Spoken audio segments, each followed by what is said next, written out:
Uncle Wallace's shack. Let's get straight into that.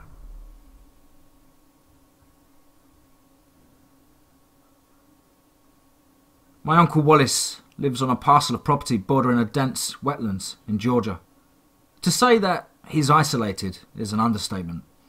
The road he lives on isn't even paved, and his nearest neighbour is a couple of miles away. I remember him once saying his real neighbours were the things living in the swamp. We never visited him when I was young. He was too much of a shut-in. My father said his house, if you could call it a house, generally reeked of lime and alcohol, and there was too much shit cluttering up the place for anyone but Wallace to sleep.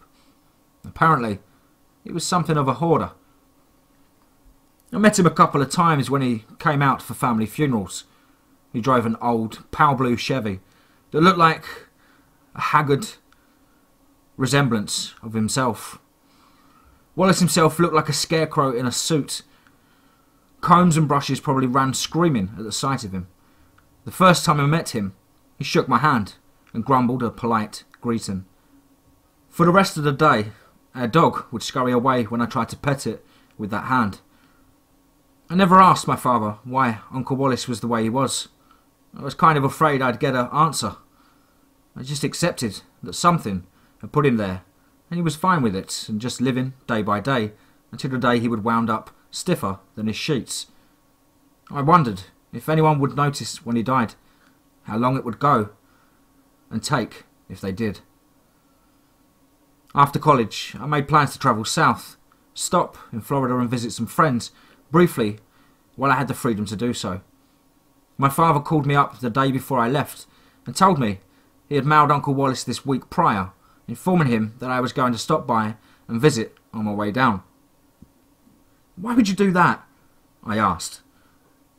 "The only way to contact your uncle is by mail," my dad said. I knew that if I asked you to check on him and make sure he was okay, you would. So I had to let him know you were coming, far enough ahead of time for him to get the word so he wouldn't panic when you arrived or shoot you for trespassing. "Thanks, Dad," I grumbled. "I guess I'll have to just adjust my route. What should I do if he's dead?" "Call the police and let them know. But make sure you're certain. Don't just assume he's dead by the smell." "Yeah, great." 13 hours later, I was bumping and jolting down the dirt road to my uncle's house. The way was so narrow that if another car had shown up going the opposite direction, one of us would have had to either back up to a place to pull over, or just pull over down the slope and into the bog. Thankfully, there was nobody else that day. When I got to the house, it was still light, but the sun had started to set behind the trees. The house looked worse than I had envisioned from all my father's tales. It was a shack, hardly bigger than 2 college dorm rooms. The windows were boarded up with plastic trash bags underneath. There was a stoop in the front with a warped tin roof held precariously aloft by a thick board on one side and an old ladder on the other. The front entrance had a white screen door with peeling paint. The mailbox was rusted, with a big white 36 painted on the side. Its post was propped against a tree stump. Uncle Wallace's truck was parked against the tree. There was a pile of torn and mouldy cardboard boxes heaped in the bed, and a broken wicker chair propped up against the back of the cab. There was a chain wrapped and tied around the trunk of the tree that disappeared underneath the truck. I parked behind the truck and surveyed the house for a few minutes, thinking about my dad's joke over the phone. What if he's dead? I really didn't want to deal with him being dead. The minutes ticked by as I sat there, waiting, hoping he'd just come out after hearing me pull up, so I wouldn't have to go investigate and find a corpse. Finally, I got out, went up to the front door and knocked. When no answer came, I called out, "Uncle Wallace?" Still no response. Oh God, please don't be dead. That was just a bad joke. It occurred to me that maybe he was dead. The letter from my father might still be in his mailbox. So I went and took a peek inside. Nothing. Where was this guy? I put my hands to my mouth and shouted, "Uncle Wallace!" "What?" came the immediate reply from the other side of the house. I waited a moment expecting him to come around, but when he didn't, I walked behind the house to find him. The back of the house skirted dangerously close to the edge of the swamp. Uncle Wallace was sitting in a tan recliner, facing the marsh, an old shotgun draped across his lap. He was older now, more grizzled and liver-spotted. He had on a filthy flannel shirt, baggy jeans, and a wide-brimmed hat with a mosquito netting that obscured his face. An old, black grill was slowly sinking into the ground next to him, and as I stood there, I swear it sank another inch. He turned and looked at me as I rounded a corner, took me in for a second, then muttered, "Oh, Jake's boy, Friday, isn't it?" He grunted, adjusting himself in the chair, and then scratched an itch. "Yes, sir," I said, remembering what my father had said long ago about Uncle Wallace being particular about manners and respecting your elders. "How are you, sir? It's nice to see you again." Busy," he muttered. "But if you're going to be a pest, you might as well pull up a chair and chew the fat for a while." I found an old fold-out lawn chair and propped it up against the back of the shack, covered with spider webs, and cleaned it off with thoroughly before settling my haunches on it. We sat there together for a few quiet minutes, both of us just staring out at the marsh as the sun dipped lower on the horizon. The place was ripe with life. I could hear frogs and birds out among the water and trees. The insect life was rampant too, and I had to swat regularly at mosquitoes that violated my personal bubble. Finally, as the sky turned dark, I couldn't take the silence anymore. "It gets a good reception," I said, trying to break the ice. "But can you get ESPN on it?" "Hush up," Uncle Wallace spat back. He started stroking the barrel of his gun, which I realised was laid across his lap pointing at me.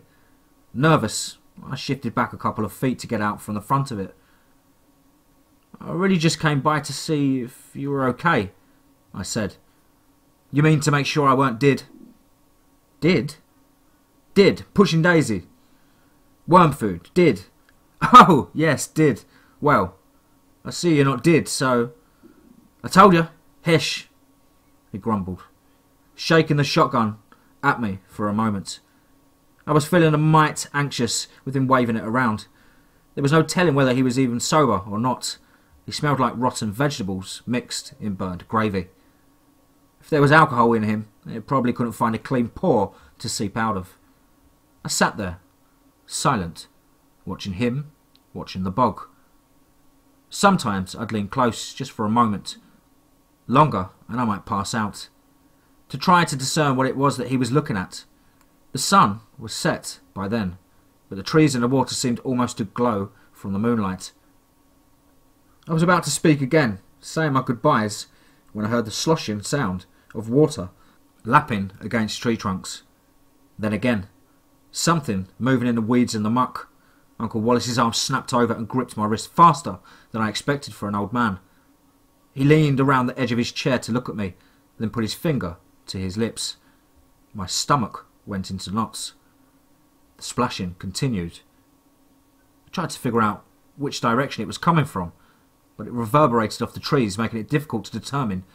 After a moment, the echo was off sync, and I realised I wasn't listening to one thing moving, but two, from different directions. Two somethings sloshing through the swamp right in front of us. "Is it a crocodile?" I asked, not bothering to lower my voice. Uncle Wallace turned angrily at me and hissed through clenched teeth, but it was too late. A low groan suddenly emerged from the direction of the bog. It was like the sound of a large tree making it as it topples over. The groan was repeated in the other direction, sending shivers down my spine. As I listened, the groan seemed to turn into a slow laugh, like a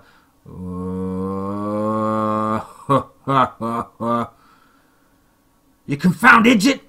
my uncle spat at me. He reached down the other side of his chair and pulled out a massive flashlight strapped to a car battery. He tossed it violently in my lap, then thought better of it, clasped his hand over the top of it.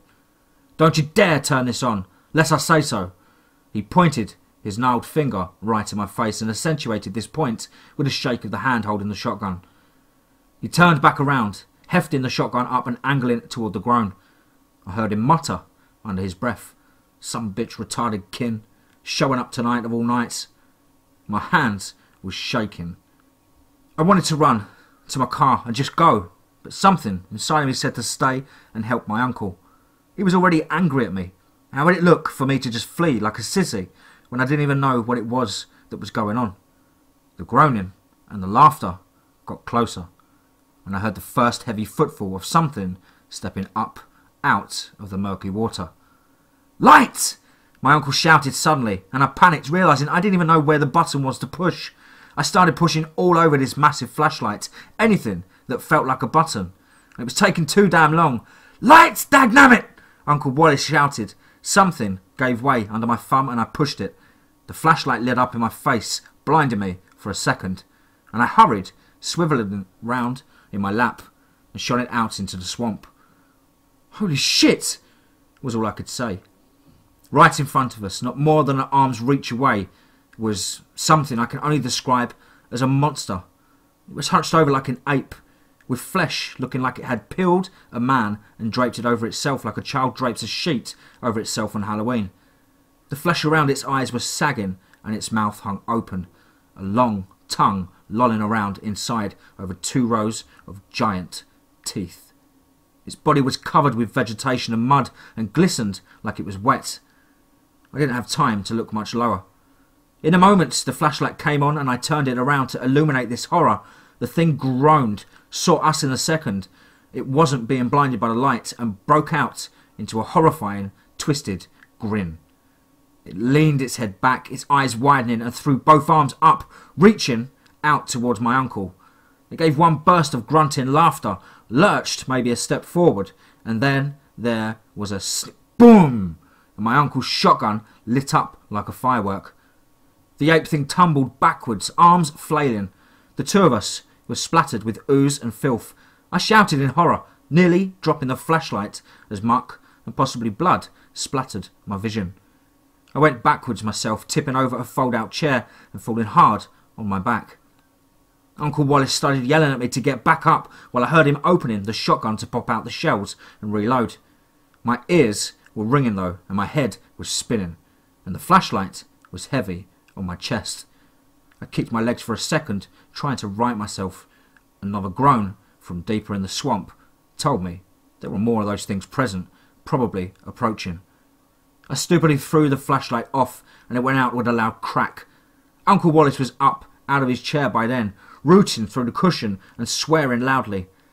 "What the fuck was that?" I shouted. "Get inside and find more shells!" he yelled back. I tumbled over myself, shoving my way through the back door and into the dark clutter that was my uncle's house. How the fuck was I supposed to find anything in there? I fell over a table, slamming my shoulder into something hard. Frustrated, I fumbled around with my hands until I found a chain hanging from the ceiling and pulled it, turning on the lights. Fuck! What a mess! Even with the lights on, the shack was so trashed and messy that I had no idea where to begin. Outside, I heard my uncle start shouting, "Turn the lights out! Idiot, turn them out!" "I can't see in here," I responded. I started throwing things around, looking for anything that looked like shotgun shells. How had I gotten into this mess? My uncle kicked through the door, brandishing the shotgun with both hands and a look of rage on his face. He marched across the room, shoved his hand in a pile of books and came back with a box of ammunition. He marched back across the room, grabbed the chain and turned the lights back off. Taking a moment to set the gun down, he startled me, grabbing me by my lapel in the dark and jerking me so close to his face that I was tasting the bugs on his mosquito net. "You just showed him where the dang blasted house is," he hissed. Oh God, he had been drinking. "What the fuck are they?" I stammered. I was too terrified to try not to sound ready to piss myself. Uncle Wallace threw me back, causing me to fall against a shelf of stuff that came crashing down over me like a landslide. I could hear him load the shotgun as efficiently and naturally in the dark as if he was born with it in his hand. He stomped to the door, kicked it open again, turned, silhouetted against the glowing backdrop of the swamp, and the last thing this man, who according to my father had never cussed a day in his life, said to me was, "Fuck if I know." The door swung shut behind him, but I could hear a cacophony of groans and horrible laughter echoing through the bog before it did. This man didn't need me. I was a nuisance to him. I dug my way out of the rubble and crawled in the opposite direction till I found the front door. I didn't even bother to dust myself off. I ran straight for my car. All around, from both sides of the road, I could hear that haunting sound of groaning and deep-throated chuckles. Another shotgun blast came from the other side of the house, lighting things up for a second. I climbed in my car, locked the doors, and, unlike in the movies, I got my keys in the ignition in one fluid motion. It started up. I backed out, barely remembering to look over my shoulder to make sure I didn't even doom myself by crashing into anything. I then spun my tyres, stepping on the gas in a hurry. I started to breathe easier once the car was in motion. The bumps and jolts of the road almost seemed to relax me. Then, to my horror, one of those things stepped out in front of my headlights, and I struck it going probably 30 or 40 miles per hour. It exploded on contact with my car, like a giant balloon full of shit. My windshield went brown and I almost screamed, turning on my wipers before I crashed. I didn't slow down at all. If anything, that made me speed up. When I reached the filling station, about 25 minutes later, I popped the door open and retched onto the asphalt. The service attendant came out, it was full service, and walked around my car, scratching his head under his cap. "What the fuck happened to you?" he asked. I had no answer for him. "Do you have a phone I can use?" I said, my throat hoarse. I stood inside the gas station, waiting for my dad to pick up the phone, watching the attendant futilely swabbing at the rancid filth that had streamed up over my hood and windshield and coated nearly the entirety of the top of my car. When he picked up, before he had a chance to say anything, I shouted, "What the fuck, Dad?" "Huh? Who's this?" "Who do you think? I just left Uncle Wallace's dad." "Oh, so he's alive? That's good. How is he?" "I don't know that he's still alive right now. He was shooting fucking swamp monsters when I left." I went on to explain exactly what I'd seen. My father remained quiet the entire time, just listening. When I was done, he acted as if I had just told him Uncle Wallace had been sitting around in his underwear, watching Judge Judy. "I don't know what to tell you," he said. "Your Uncle Wallace is a bit odd." "What were those things?" I yelled. "How the hell would I know?" Why was he acting so casual about everything? "Look, just go get a motel room and sleep it off and enjoy the rest of your vacation." Needless to say, the rest of the trip sucked. How exactly does one go from sitting in a swamp with a hermit blowing up an ape creature with a shotgun to relaxing on a beach in Florida? It's just not possible. Let me tell you. I found what I think was a flap of skin stuck to my rear antenna. My uncle survived the night, to those who were wondering. Apparently, the whole event was more of a bother to him than a nightmare. He wrote my father an angry letter that got there weeks later, telling him not to send his idiot brood by anymore. He had nothing to worry about. Between the shit I saw that night and other things I've got to deal with, I don't plan to ever go back there.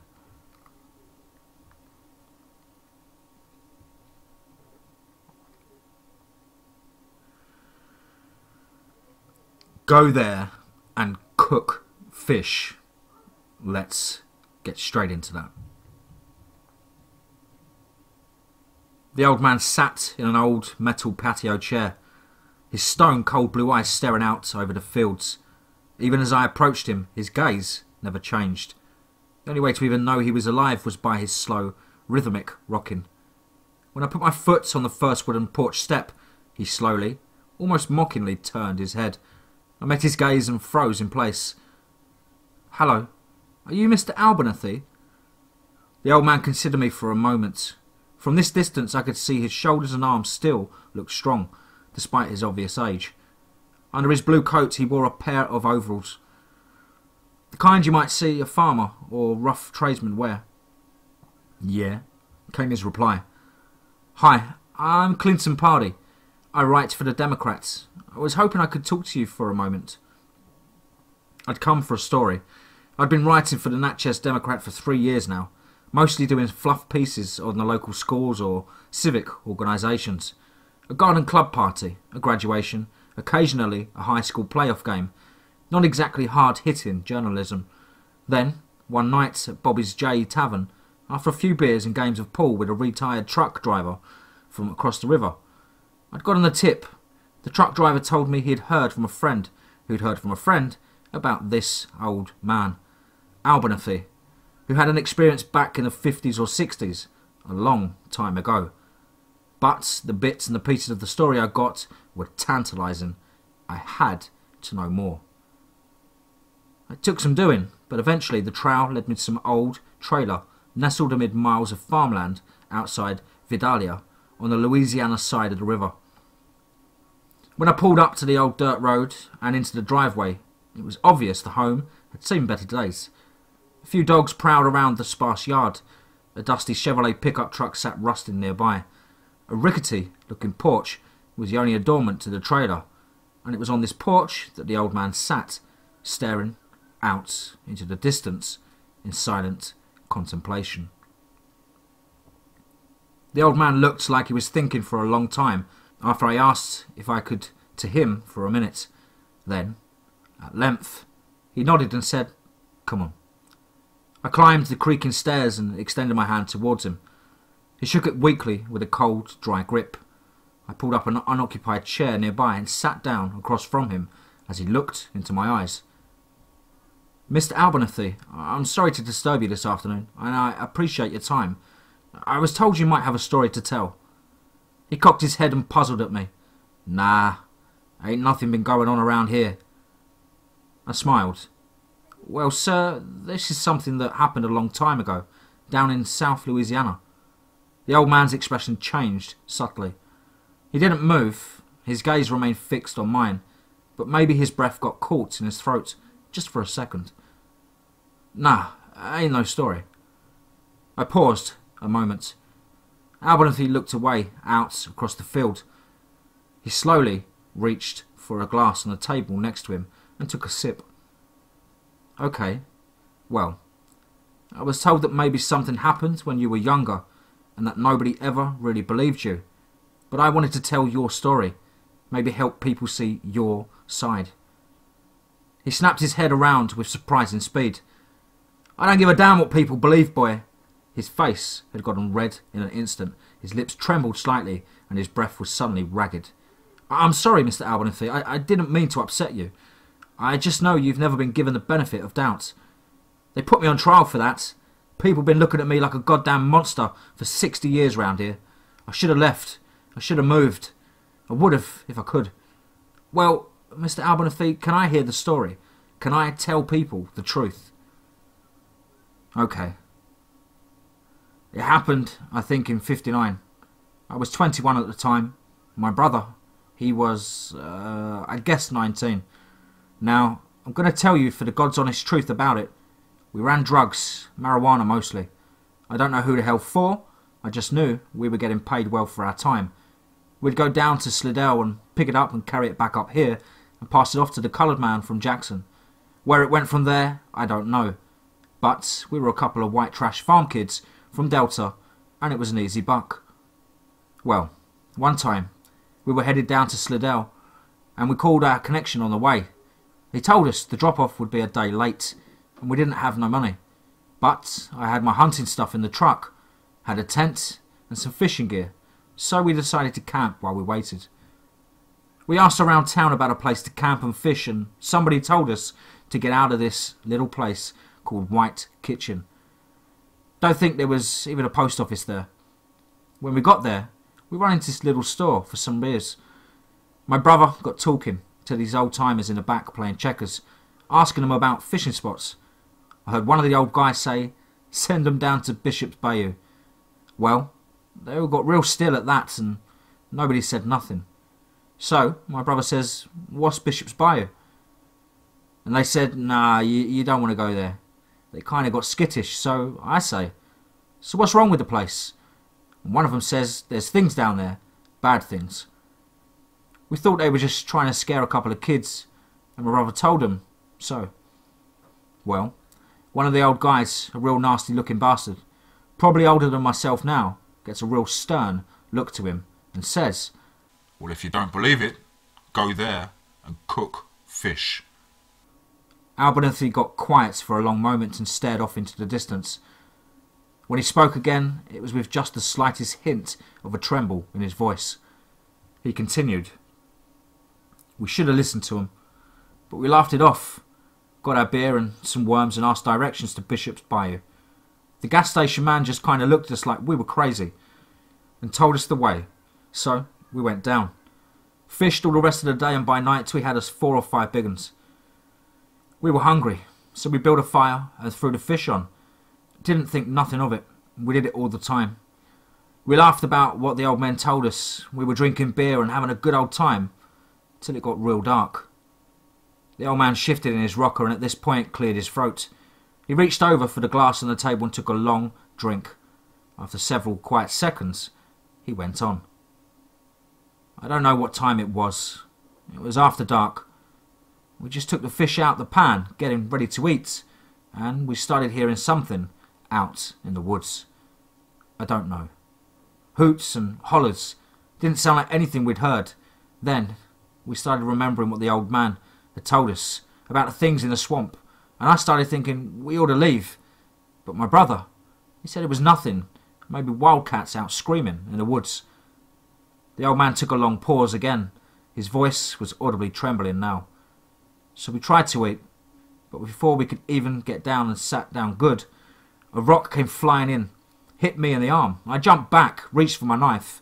Then come another rock from the other direction, and then another one.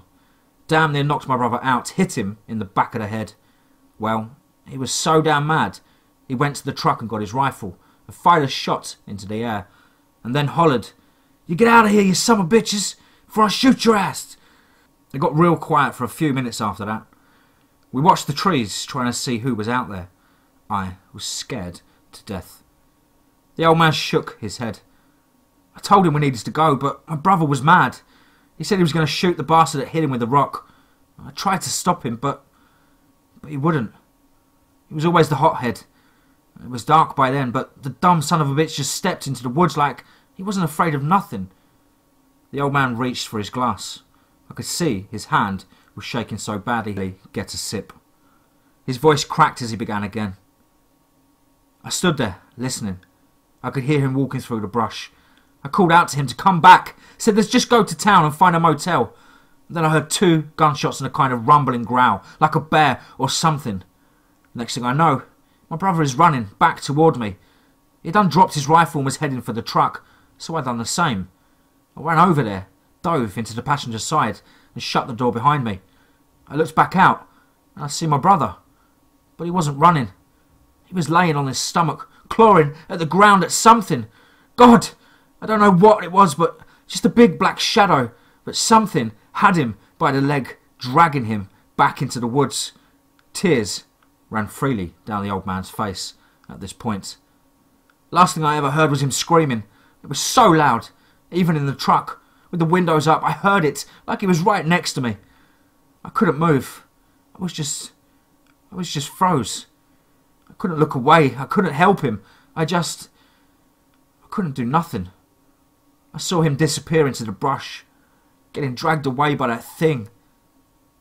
Then after what seemed like forever, the screaming just stopped. The old man had stopped rocking in his chair by this point. The silent tears running down his face eventually dried up, and he just sat, staring, glassy-eyed, like he was trying to remember something. After a long time, I spoke. Is that the end of the story? Abernathy wiped his eyes with his sleeve. I passed out or something. I woke up next day, fire was out. I looked around, I couldn't find anything but my brother's rifle.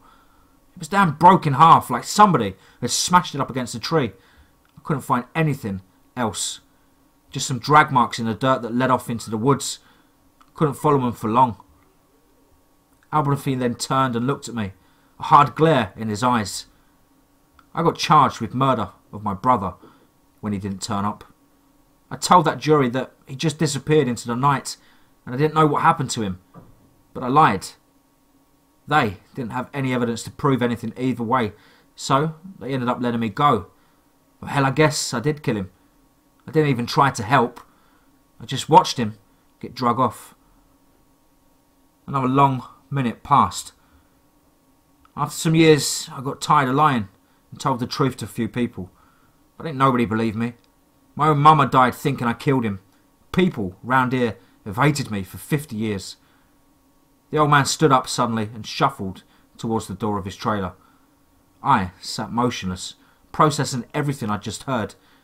Albert and Fee reached for the door handle and swung it open, with still shaking hands, but paused one last time and turned his head sharply toward me before stepping inside. And I tell you, just like I told everyone else, if you don't believe me, go there and cook fish.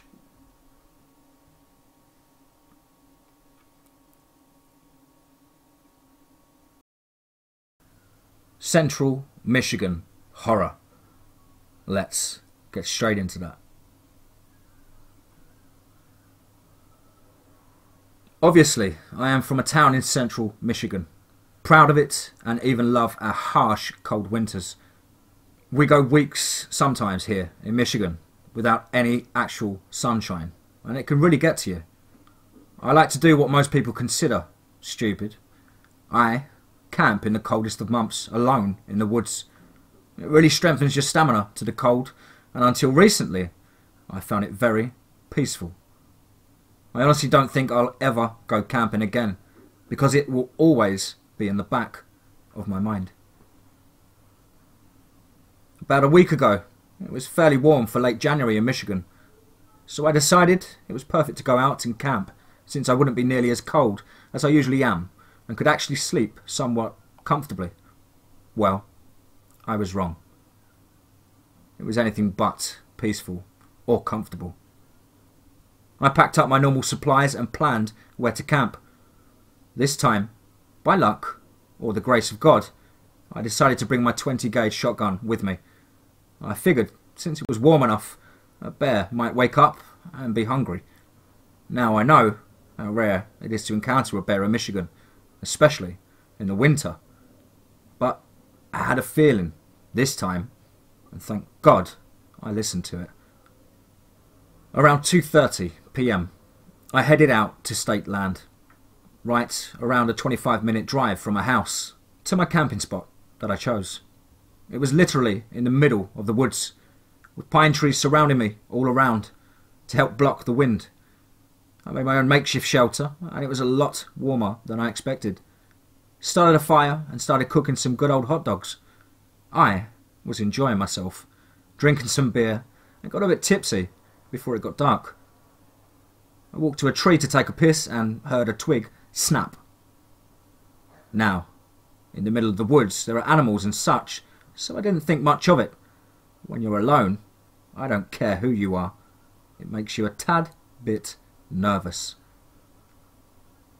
I finished my business and went into my little home to get some sleep.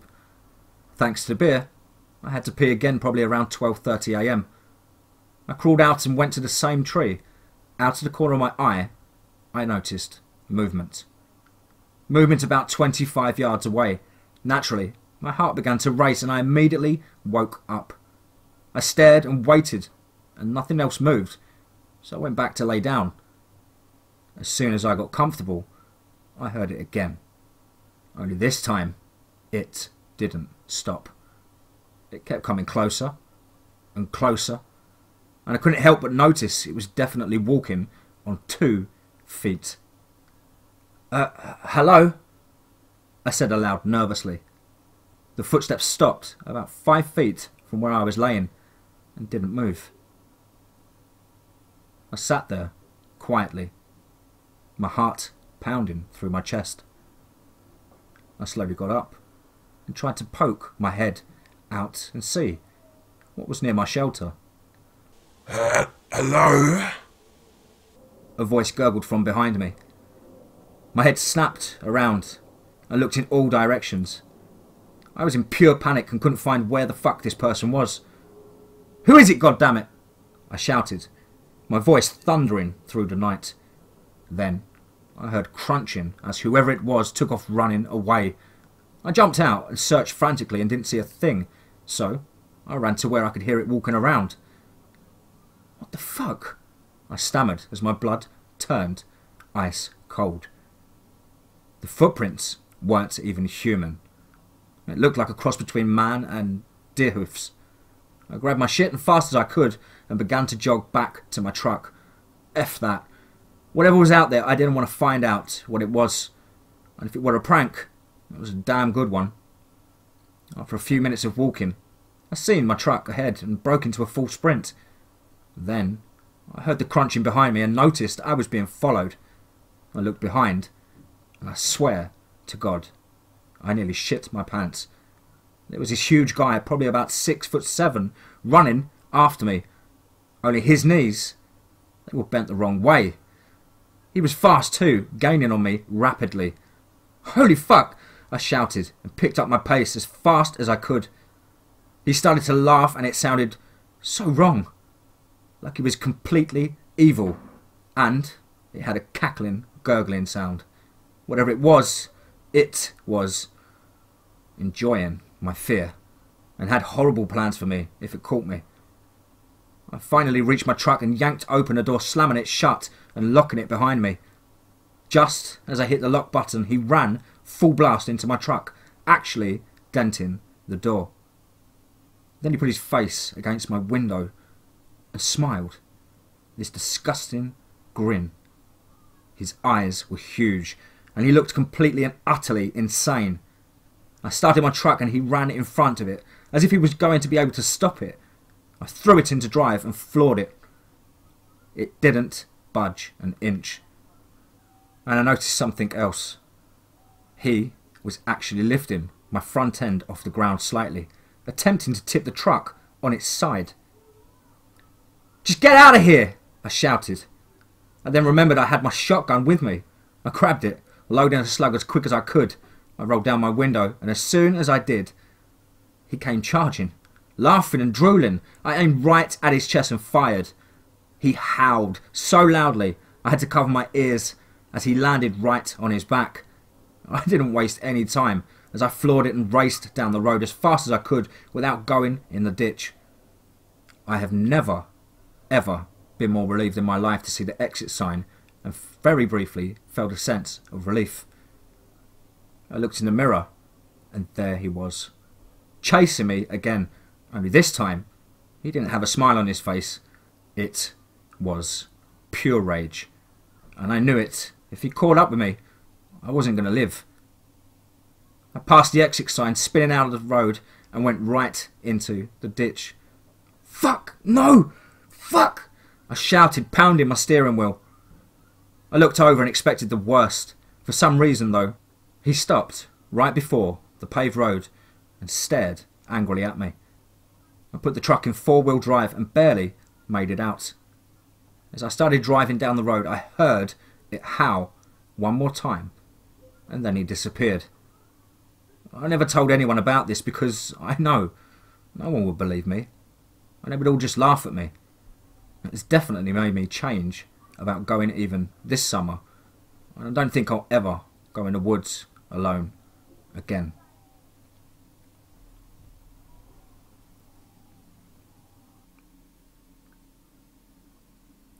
This past winter in BC.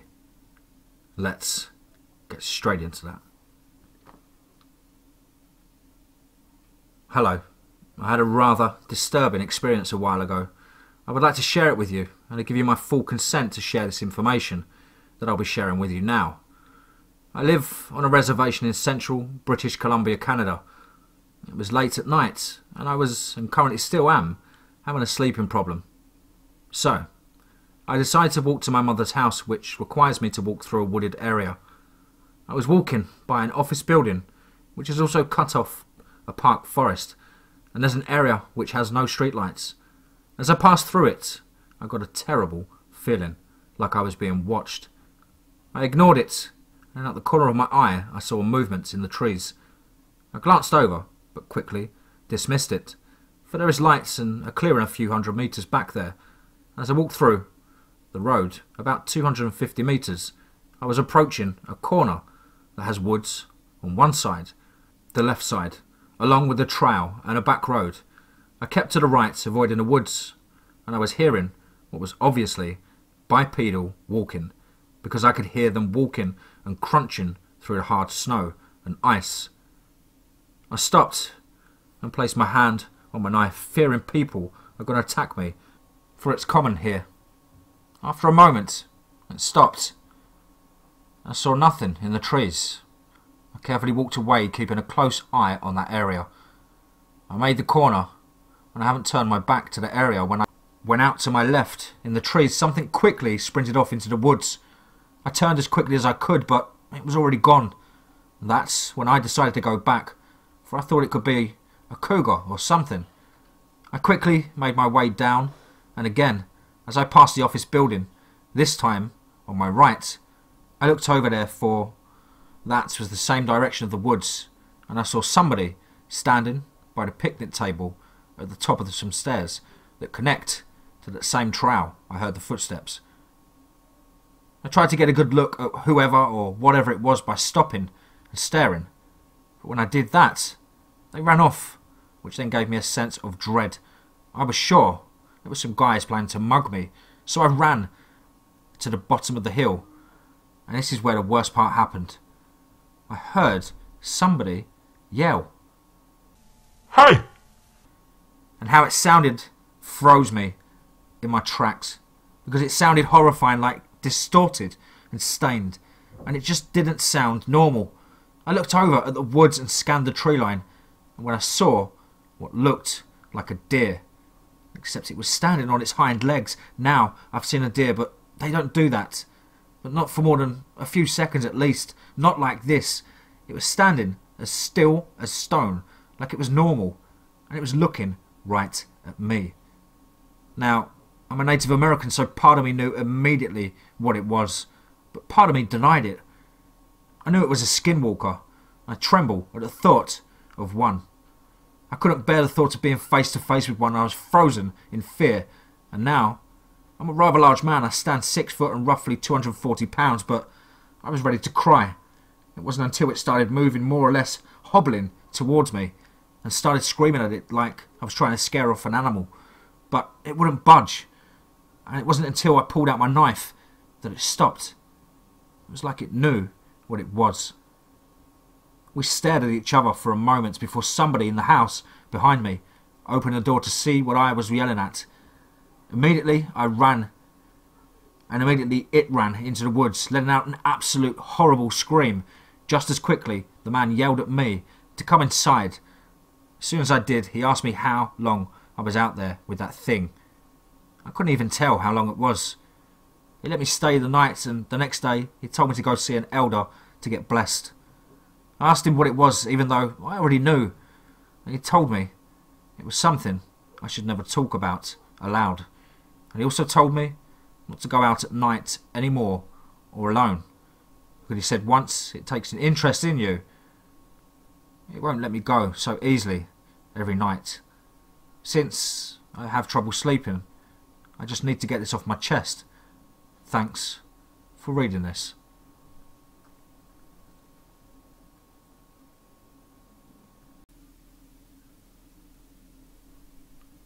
The Pine Barrens, Part 1 and 2. Let's get straight into that. Okay, so this happened 2 nights ago. I don't really know how to go about putting this into words, as this whole experience still has me fucked up and shaking. This is my first time posting, and my typing is probably all sorts of incorrect. I'll blame that on my unsteady hands. I grew up in New Jersey, on the outskirts of the Pine Barrens. Everyone thinks New Jersey is the sloppy slop hole runoff of NYC, and it wouldn't be wrong if you specify it as North Jersey. Everything below Seaside, or Sleeside as we called it, was dense with woods. It was dark out, and we were cruising through the woods at a fairly cautious speed.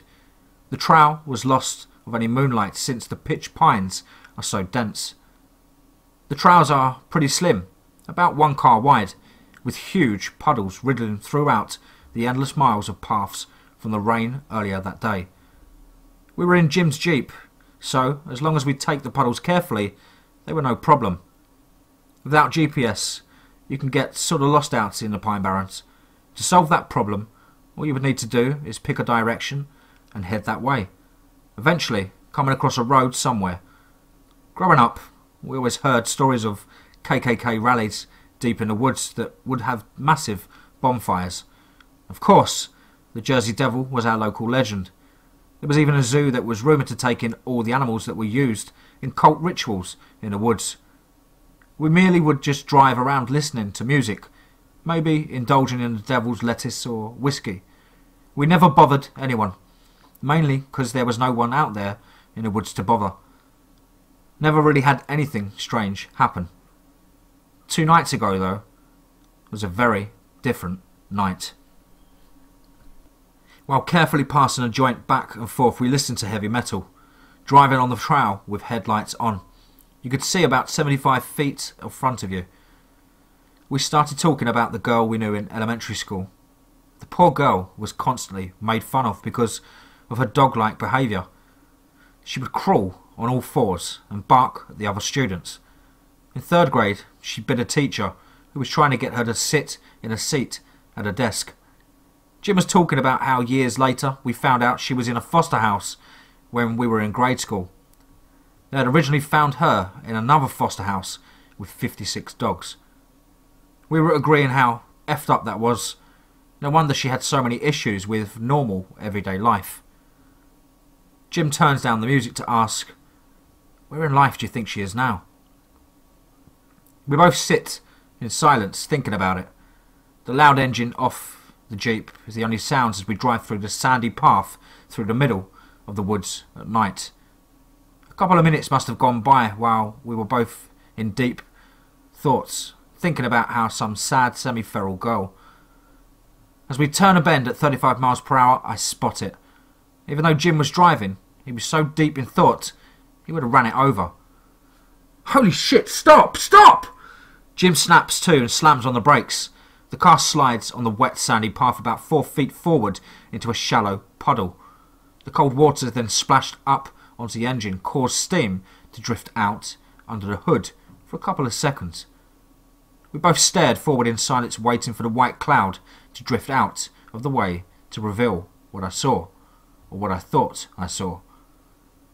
A blue tarp wrapped up lay across the middle of the path. Now, finding garbage out in the woods is not uncommon. A lot of pineys dump garbage illegally, even though bringing it to the dump is free. Most of the time these scumbags dump their old TVs or drywall in a pile on the side of the trail. This bundled up tarp was laying across the middle of the path, with what looked like blood smeared all over the top of it. We both sat staring at it for a second, trying to make sense of what it could be. Maybe a hunter left his truck bed open and the deer fell out, Jim says with a matter-of-fact tone. I mean, what else could it be? My facial expression must have been bloodless and anxious because I watched Jim's hopeful hunter theory fade off his face quick. "We should check to make sure, right?" Jim says, nominating me. "I'm driving, so I'll stay in the car for a quick getaway," he says, laughing nervously. I decide not to argue and not to be a weenie. We both roll down our windows, and I step out. Not until after I take a deep breath do I realise how stoned I am. The air still smells of rain, crisp and clean. I shut the car door quietly and stare at the tarp. The only sound in the entire forest is the running engine of the Jeep. A quick glance at Jim and his eyes haven't left the tarp. Taking a couple of steps forward, I can see the blue mound a little better. It looks like it would be blood smears are still wet, which would make sense since it rained earlier. But as I get within 10 feet, I see that the tarp is dry. It must have fallen out of the truck after the storm, recently. Convincing myself a hunter will be upset he's sat in the rain to only misplace his venison, I move even closer. I give the tarp a small kick to make sure this deer isn't going to get up and hoof me in the face. The small nudge opens up on the end of the tarp and a pool of blood comes flowing out. I see it once I'm crouched next to this blue blob of tarp, long blonde hair matted with blood. All within a second, my mind races for a variable cause. Someone's golden retriever. I started to freak out as I stumbled backwards, noticing a small painted fingernail attached to a white finger peeking out from beneath the matted hair. I turned to yell at Jim, but no words could come out of my mouth. No sound comes out of my mouth. As I look at Jim, I freeze. A howl comes from the side of the trail. Something is wrong with this sound. This was not a canine howl. In fact, this doesn't even sound like a fucking animal. The guttural howl sounded much more familiar. Maybe 100 feet into that dense wood. It came from a human? No way. But did it? Jim and I lock eyes and I can see the same confusion in his face. He doesn't know what it is in the tarp yet, but he did hear that fucked up howl. I scramble up off the ground and hear him yelling. What the hell? I push myself forward and trip on the heavy lump of the tarp, covering myself in smeared blood. A gunshot rings out at the same moment my hands catch my fall. What the F is going on? I look up at the car and the front windshield is sprayed with dark red and chunky bits. I start panicking and bolt into the opposite direction of the howl, frantically running into the dark, into the cold, but away from the howl, which has turned into more of a growl. Definitely not an animal. I run for about 5 minutes into the black woods until the headlights of the Jeep are barely visible. Standing completely still, trying to catch my breath, I watch my car. Immediately, guilt takes over as I realise I left Jim without seeing if he was okay. How could he be? The whole windshield was red on the inside. That must have been him. He'd be calling out, searching for me otherwise. Right? After what felt like an eternity, the headlights start moving down the trail. Jim would never leave me out here in the dark like this. Shivering out here in the same spot. It felt like hours before I mustered up the courage to go back to the trail. Still, no sign of sunlight. Any light. I felt like this was a good spot to stop. I wandered around for hours in the dark, coming up with every terrible, effed up idea imaginable to what happened to Jim. At least, I thought I'd come up with every idea. Nothing could have prepared me for this, though.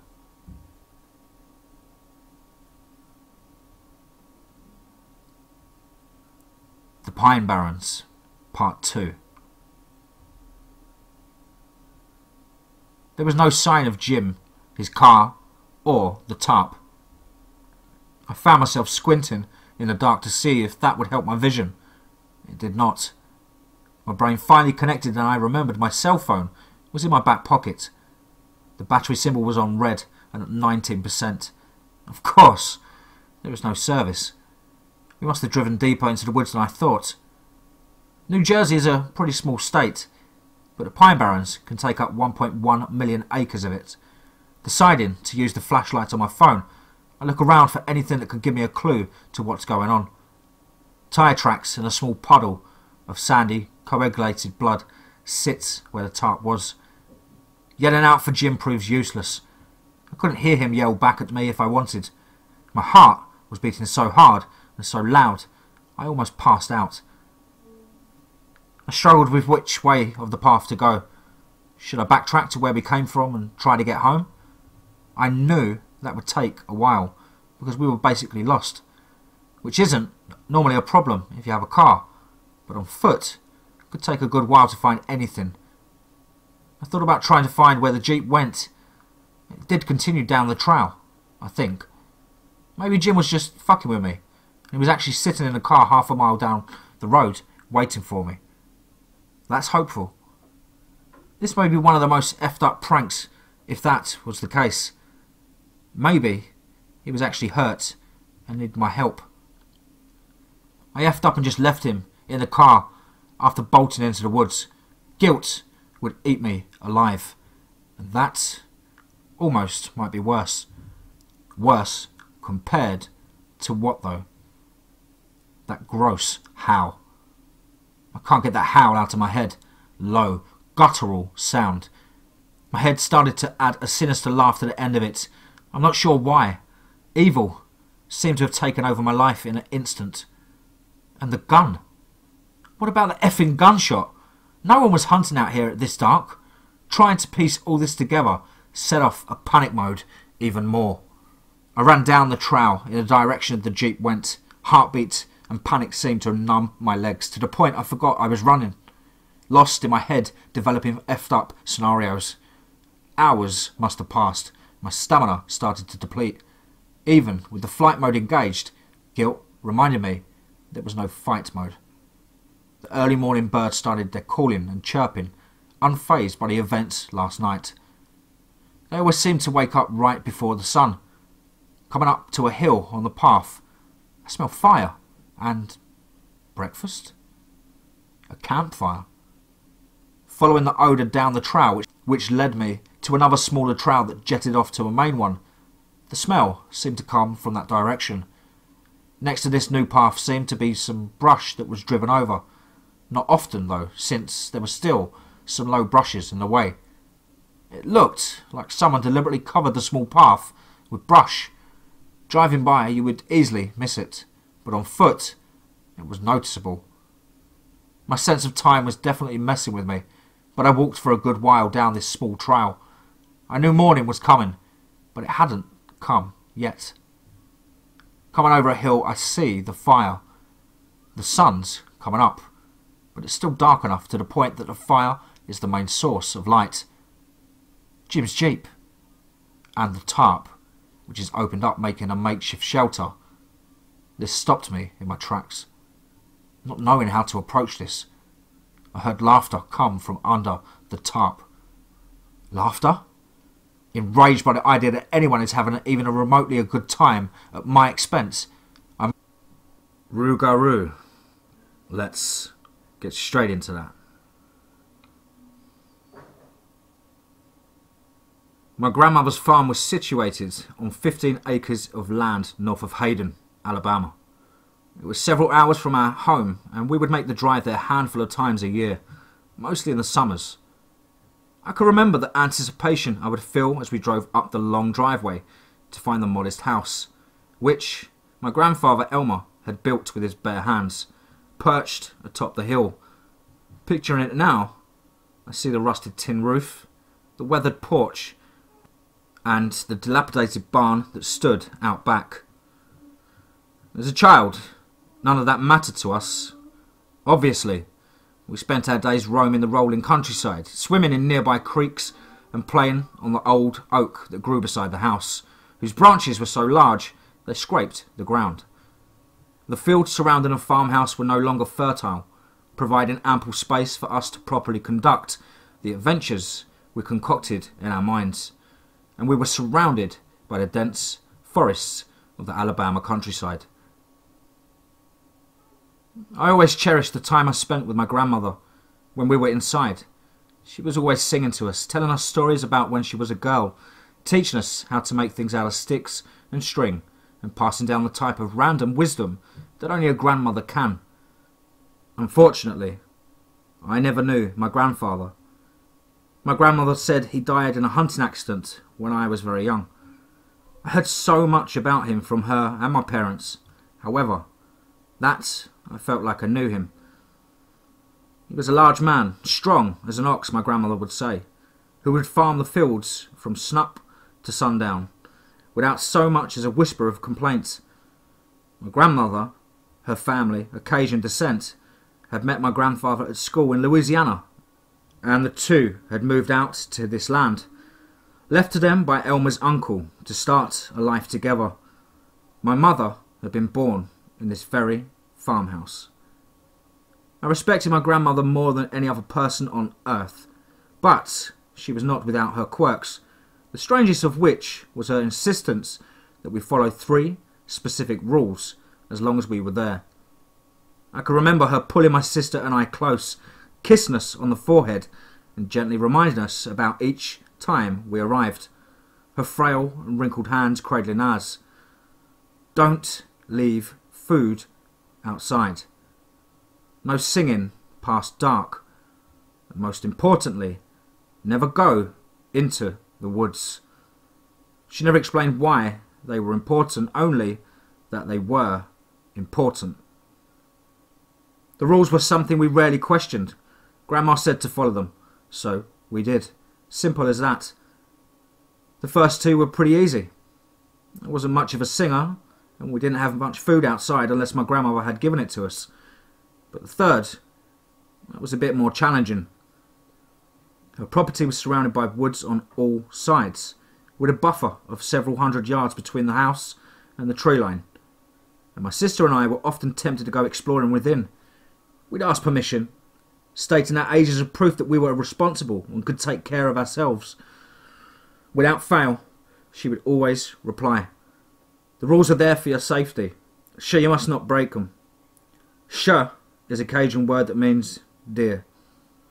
For the sake of our clarity, I'm translating the rest of her Cajun speak into regular English for this account.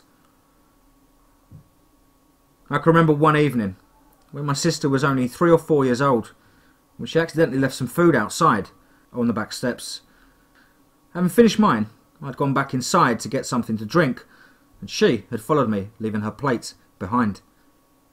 Later that night, we were all in front of the fireplace, curled up in Grandma's lap under one of her large quilts, telling stories and laughing when we heard something scratching at the back door. Immediately, I felt her body tense underneath me. She shot a glance over to my father, who was sitting on the floor. He tried to keep his face blank, but I could see the worry creeping through. "What is that, Grandma?" I asked. "Probably just a raccoon," my father said, starting to stand. "Sure, let me," Grandma said. My father picked us up from her lap, gently placing us on the floor as she made her way to the back of the house. A few moments later, she walked back into the den and sat back down. She was holding my sister's empty plate from earlier. When my sister saw the plate and look on my grandmother's face, she burst into tears. It's okay, she said, hugging my sister tightly. "Let's do our best not to do this again, okay?" Later that night, when everyone was in bed, I crept out from beneath the covers and tiptoed to the back door. It was open. I don't think the house had air conditioning, and the doors were often left open with the screen doors closed to keep the bugs out.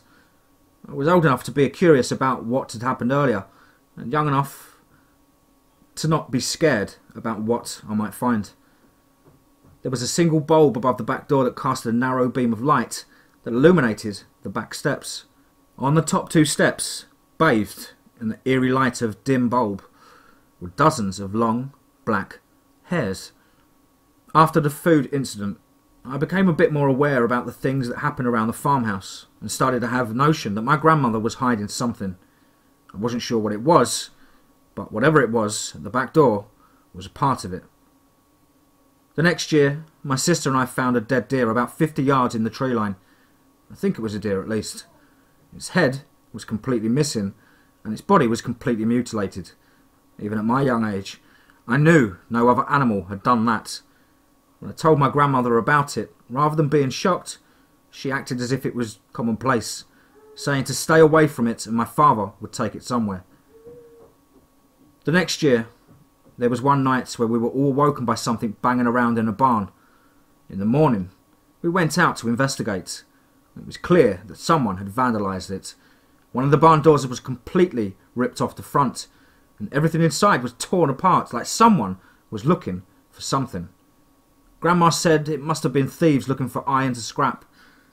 But what thief would go looking for iron in a barn in the middle of nowhere? Later that same trip, I was playing on the old oak. I noticed my sister had strayed rather close to the tree line. The next thing I knew, I saw my father sprinting across the fields towards her. When he reached her, he grabbed her, threw her over his shoulder, and sprinted back towards the farmhouse. He had scared the shit out of her, so I guessed that's why she was crying hysterically. But my father never would say why he had to get her away from there so quickly. There were other incidents like that over the years, but what they meant in some way I had never figured out. The last time I visited my grandmother's farm was in the summer. I turned 16. It was the summer my grandmother finally told me about the secret she had been keeping for so long. At 16, as most kids are, I was pretty defiant. I still had a great respect for my grandmother, don't get me wrong, but I was growing a bit tired of the seemingly arbitrary nature of her rules, especially the third one: never go into the woods. What, was I 5? By that time, I had basically run out of things to do at the farm and wanted desperately to explore the woods. I had been barred from entering for so long. So, one day, I did. It was an exceptionally hot July day, and I decided to follow the little creek that wound through the corner of her property into the woods. The foliage was dense and unforgiving, blocking out much of the sun and providing much needed respite from the heat. I kicked my shoes off and began walking along the creek's sandy bank, losing myself in the hum of the water as it rushed around various sticks and stones and the chatter of birds and insects around me. When I had gone far enough that I couldn't see the tree line, I noticed that aside from the sound of water, I couldn't hear the sounds of the birds or insects any longer. The forest had become deathly silent. The air was unnaturally still, creating an odd sense of uneasiness within me. Never forgetting my grandmother's warnings and believing I had somehow worn out my welcome, I hastily turned to head back to the farmhouse. I stopped when I heard the crack of a branch far off in the distance behind me. Afraid to look back, I started walking again. A few steps later, I heard it again. Crack! It was the sound of someone or something moving through the dense underbrush in my direction. I turned slowly, and what I saw scared the living shit out of me. In the distance, I saw the silhouette of some lumbering beast walking towards me through the forest. It was tall, over 6 feet, and looked mostly like a man, except there appeared to be ears sprouting from the top of its dark head. I could see its eyes, large and yellow, shining at me, even though the rest of its head was shrouded in darkness.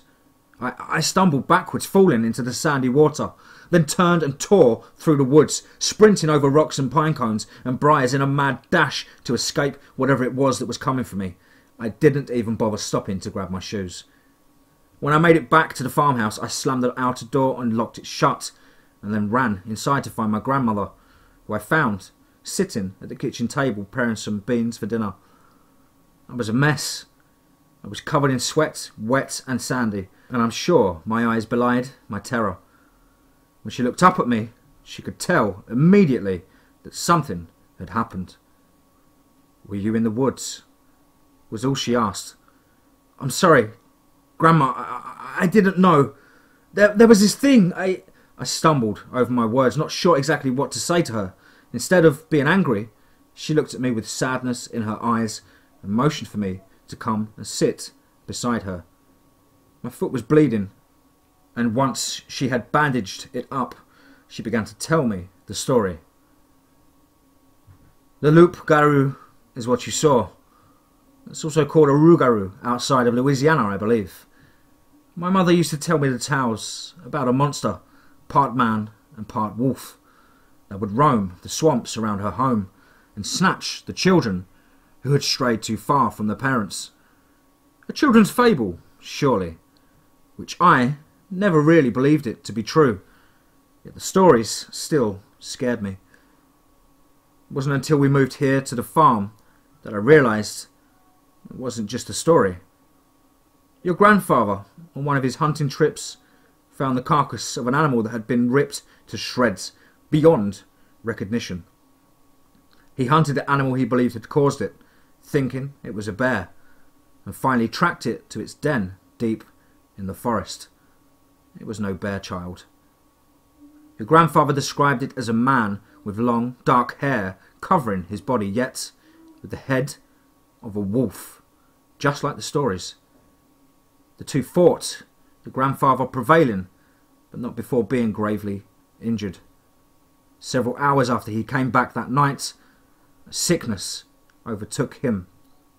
He wailed and moaned in his sleep that night, and in the morning his eyes had sunken into his head, and the hair on his body had started to grow, long and deep and black. A few hours later, he was gone. I guess he had realised what was happening and didn't want to endanger me. The thing you saw today in the forest, child, that was your grandfather. My heart was broken, having lost the only man I had ever loved. I don't know how to cope with it. I would sit out on the back steps and sing old songs my mother would sing to me, and I would see him, creep out of the forest to listen, only coming close enough to show me that he was there. I would leave food out back on the steps at night, and he would come and eat, always licking the plate clean. I don't think the transformation was fully complete then. Your grandfather was still there, inside somewhere.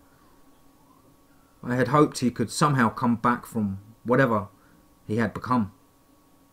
Then I started to hear the howling and find the dead animals. That's when I knew your grandfather was gone. The rules, now you can see, are meant to protect you, child. He is drawn to the food and to the singing, still remembering how I comforted him during those early days, and anything that goes into the woods doesn't come out alive. I'm thankful you're here. This must be your last trip here now, child. Now that he's seen you up close, he will have a taste for your blood, and he won't stop until he drains every last bit from your body. Your grandfather has several guns here, but I don't dare use them, and I caution you to heed this warning. I see the look in your eyes. If you did succeed in killing him, I fear you would face the same fate as your grandfather. If the old tales are true, he who kills the Rougarou eventually becomes one.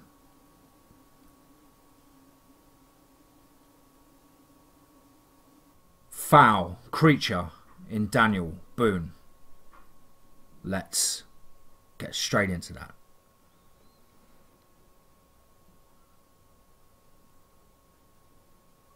Time, approximately 3 AM, April 15th, 2015.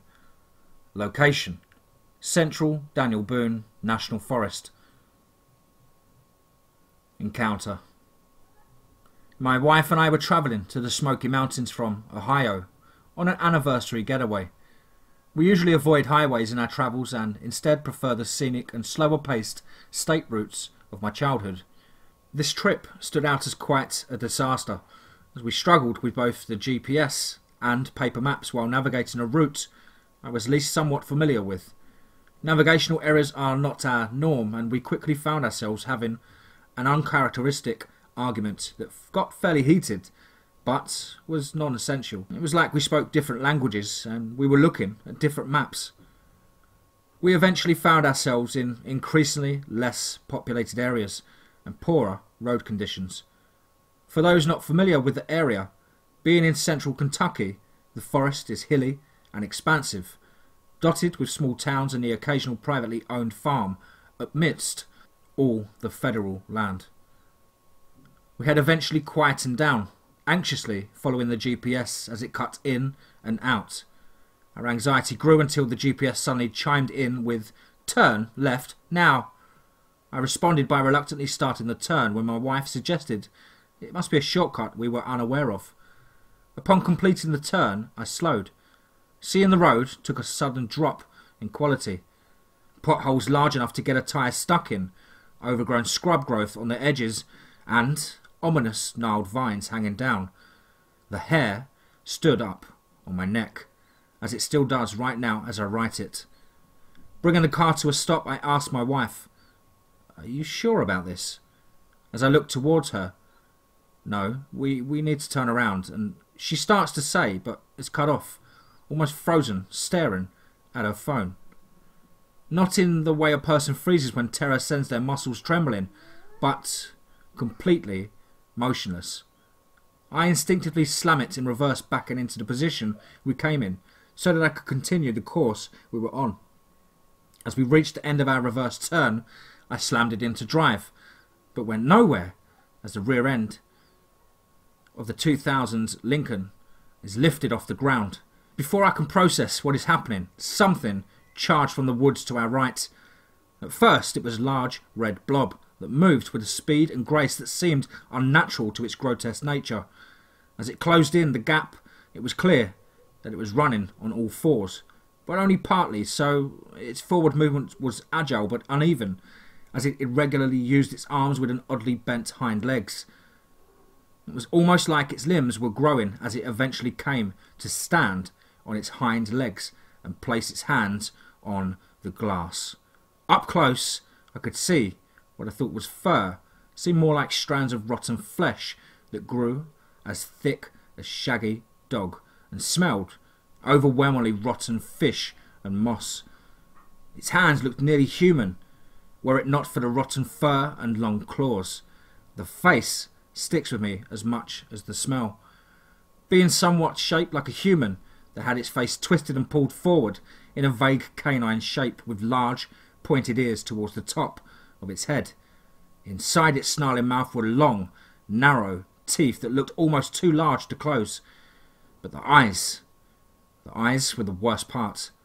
Bloodshot and yellow. They leered at my wife with hunger. The kind of hunger that promises unspeakable things. When you are in a fight or flight situation, you usually get that distinct moment of clarity where you make your choice. And even if it's the one you are ashamed of, in that moment, I felt like I had a small dog, defending my mate from a rabid wolf. I stomped the gas pedal and bellowed hard, "Go now!" and a series of loud noises that sounded more like barks than human noises. It jolted suddenly, and the rear of the car drops, leading to a loud peel-out. It kept pace with us, scratching at the car and banging on it until we broke 45 miles per hour, driving wildly through the winding country until we saw the lights of a town in the distance. We parked in a well-lit parking lot in the centre of town next to the gas station. We busied ourselves as we inspected the car, reluctantly sharing what we thought we saw. She was in tears and sobbing about feeling a pressure in her head, and that she was conscious but paralysed. Looking under the trunk, I spotted a cracked strut and a lump of rotten flesh dangling from a frame member. The smell was still overpowering and sent us into a tear-filled hug as we stared at a piece of the filthy creature and realised it was likely at least two of them, the one in the window and the one that lifted the rear axle off the ground. Thoroughly shaken, we sat in the car facing opposite directions and discreetly unpacked our handguns and hid them under our blankets. We waited until around 9 or so before setting back off towards our destination via highway.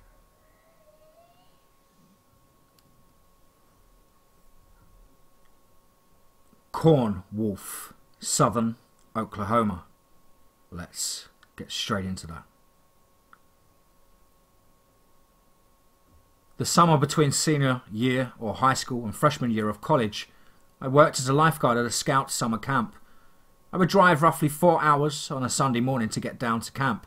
Then, on a Thursday afternoon after that week's session had ended, I would drive the rough 4 hours back home so I could relax and recharge in the air conditioner of my parents' house. Sure, it was a lot of miles on my poor, shitty car, but I always loved being able to speed down those country highways, car top down and music blasting. I got pulled over once or twice, but I always managed to talk my way out of the tickets and quickly learned where the cops would lurk and run radar. Early on in the summer, I was driving back home on a cloudy, relatively cool Thursday. It was mid-afternoon, about an hour into my journey, when I saw a painted sign on the side of the highway. Fruit stand, 1 mile on the right. I was in the middle of nowhere, endless acres of wheat bordered the highway, and I decided to stop, get some fruit to bring home to my mum, and see if there was a bathroom I could use there. As the sign promised, 1 mile ahead, on the right, was the fruit stand.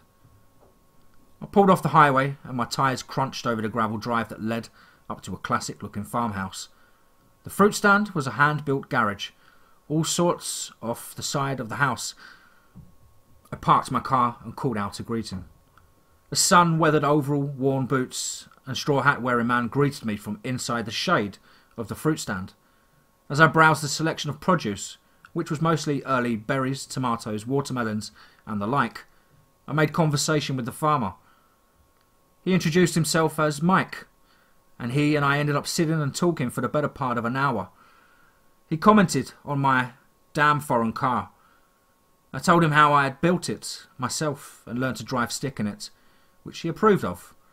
He gave me college advice and told me how he had gotten his degree through the military. At some point, his wife Elizabeth had come out and joined us, and she was sun-weathered as he was. I drove away that day with my passenger seat full of fresh bread, fruits and veggies, and some fresh eggs in my cooler. I made it a point to stop at the fruit stand as I made my trips back and forth between camp. Our relationship grew to the point where I could just walk into their house, call a greeting, and we'd sit down and have drinks and snacks. They didn't have any children, so I think they were pretending I was their child or grandchild or something. The three of us were having dinner out on the porch one evening. The sun had begun to cast long, purple shadows, and a cool breeze kept the flies away. From where I was sitting, I could see down the driveway and across the highway to the wheat fields on the other side. The sun had illuminated the stalks of wheat to a beautiful golden, but that didn't change the fact that their seemingly endless wheat fields creeped me out to no end. As I stared across the empty highway, I saw something. A dark, hunched figure was slowly emerging from the wheat. And when I say slowly, I mean slowly. It took me a solid 2 minutes to even recognise the figure was moving and not stationary. We watched this figure until it was free of the wheat, and as fast as you can blink, it went from edge of the field to the edge of the highway pavement, and it just stood there, watching us. Then it was across the far lanes of the highway and was now at the centre of the median. "Inside now!" Mike's voice startled me. We quickly abandoned our dinner, and when we shut the locked door, the creature was at the foot of the driveway. The best way I can describe this creature is werewolf, drawn by Stephen Gamal of the Scary Stories to Tell in the Dark book series. Its feet were too large, hands too big and fingers too long. It was probably 2 of my cars stacked on top of each other tall. It was incredibly buff. I say buff because from 50 feet away I could see that this thing's muscles were massive.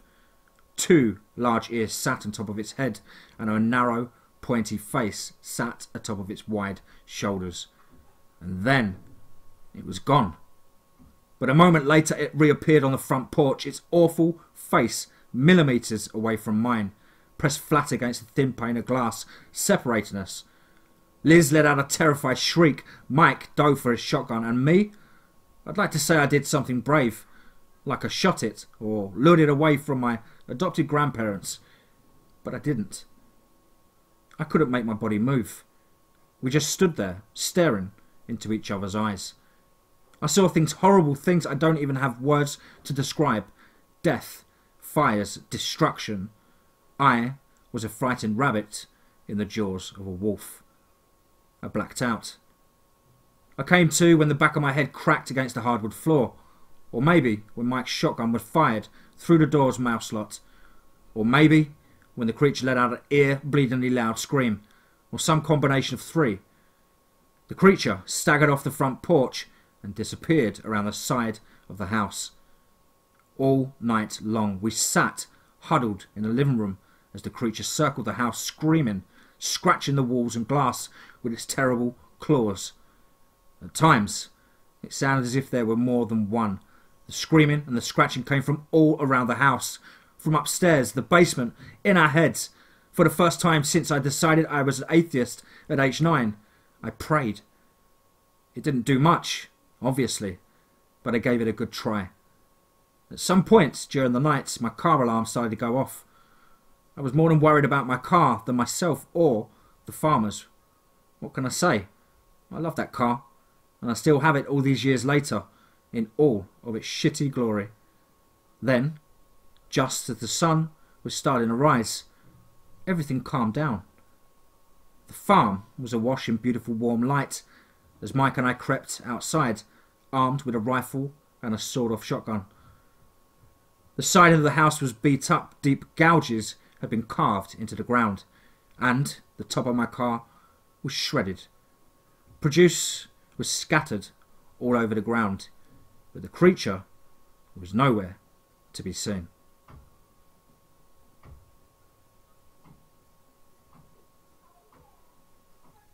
There's more than corn in Iowa. Let's get straight into that.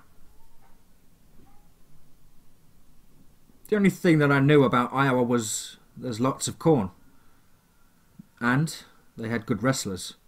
So you might imagine that when I had to move there, it came as a bit of a shock to me. My parents had recently split, and all of a sudden my mum and I were moving to Iowa in pursuit of a job opportunity and a fresh beginning. We moved into a simple starter house that I actually found quite charming. The house was incredibly old and had features that showed that, such as a wooden slot protruding from the house for milk delivery, complete with a little bell for the milkman to ring. I figured since it was summer and I had nothing better to do, I might as well explore the house and the land surrounding it. One more thing you should know about me is I love to run outside. Back in Pennsylvania, I had a beautiful park that I was able to run through, including trails that would twist and turn through the forest. So, when I was checking out the land around our new home, I knew I needed to find a new spot to run. There was nothing behind our house. We had a pretty small backyard. But as I was walking down the road, I discovered a cornfield about half a mile from my house. It was perfect. I could run a half a mile to the cornfield, run through the rows of the corn for a bit, and run a half a mile back. I was very excited to give it a go the next day. The next evening, I set out for my run after dinner. I left my house around 7 o'clock, so I figured I had plenty of time to get back before it got dark. I ran down to the cornfield and started exploring the vast rows. The field was actually much more beautiful and immersive than I thought or had imagined, and I hadn't even noticed that it started to get dark. Shit, I thought. I better start heading home. I was incredibly deep in the cornfield by that point, and as I was running back, it was getting harder and harder to see. I was running down a particular row when I tripped over what I thought was a stick protruding from the ground. I fell pretty hard and knew that I had cut my knee open whenever I hit the ground. I looked back to see what I tripped over, and I felt my entire body go cold when I saw what it was. A man's arm was sticking out from behind the stalks of corn. I gulped loudly and felt my heart rate go up. Had I just tripped over some guy's dead body? I got up and slowly crept towards where the arm was sticking out of the corn. Are you all right, sir? I asked loudly. There was no answer, so I immediately assumed the worst. Oh, fuck, I said to myself. What the hell do I do? I pulled out my phone and began to dial 911, but before I could hit send, the man's arm twitched. I nearly screamed when the man moved very slowly. The man started to pick himself up off the ground and walked out from behind the corn towards me. Sir? I began to ask. Are you okay? I thought you were fucking dead, man. You scared the shit out of me. The man didn't say anything. He looked around confused like he didn't know where he was. He didn't look good. His eyelids were swollen and there were bags under them like he hadn't slept for a very long time. His shirt around his right shoulder was soaked in blood from a cut that I wasn't able to see. After several seconds of uncomfortable silence, the man finally spoke up. Where am I? He asked, looking around the cornfield in a confused daze. His eyes settled on me, and he waited for me to respond.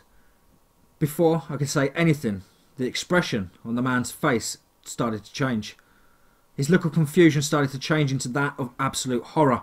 His body visibly began to shake, and I could just about make out the quiet, almost inaudible whimpers coming from his mouth. That's when I realised that his gaze wasn't fixed directly on me. He was looking at something behind me. Before I knew what was happening, the man spun on his heels and took off in the opposite direction of where I was standing. I watched as the man sprinted through the row of corn away from me, and whatever unspeakable evil was standing behind me. There was only one thing that I was certain of at that moment. I did not want to turn around. I could faintly hear the heavy breathing of something standing only feet behind me. Then I heard the soft, unmistakable sound of footsteps start walking toward me.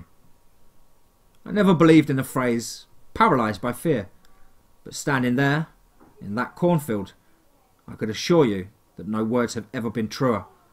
I closed my eyes and felt hot tears roll down my face as I accepted my fate. I knew I was as good as dead. But right before the creature reached me, it stopped. I heard it sniff the air in an animalistic, predatory-like way. Several endlessly long seconds passed before whatever was behind me turned and started to walk off into the cornfield away from where I was standing. Once I could no longer hear the footsteps of the creature, I collapsed to the ground and began to sob uncontrollably. An unknown amount of time later, I finally got up off the ground and started heading back towards the house. I slept like a baby that night because I was physically and mentally exhausted.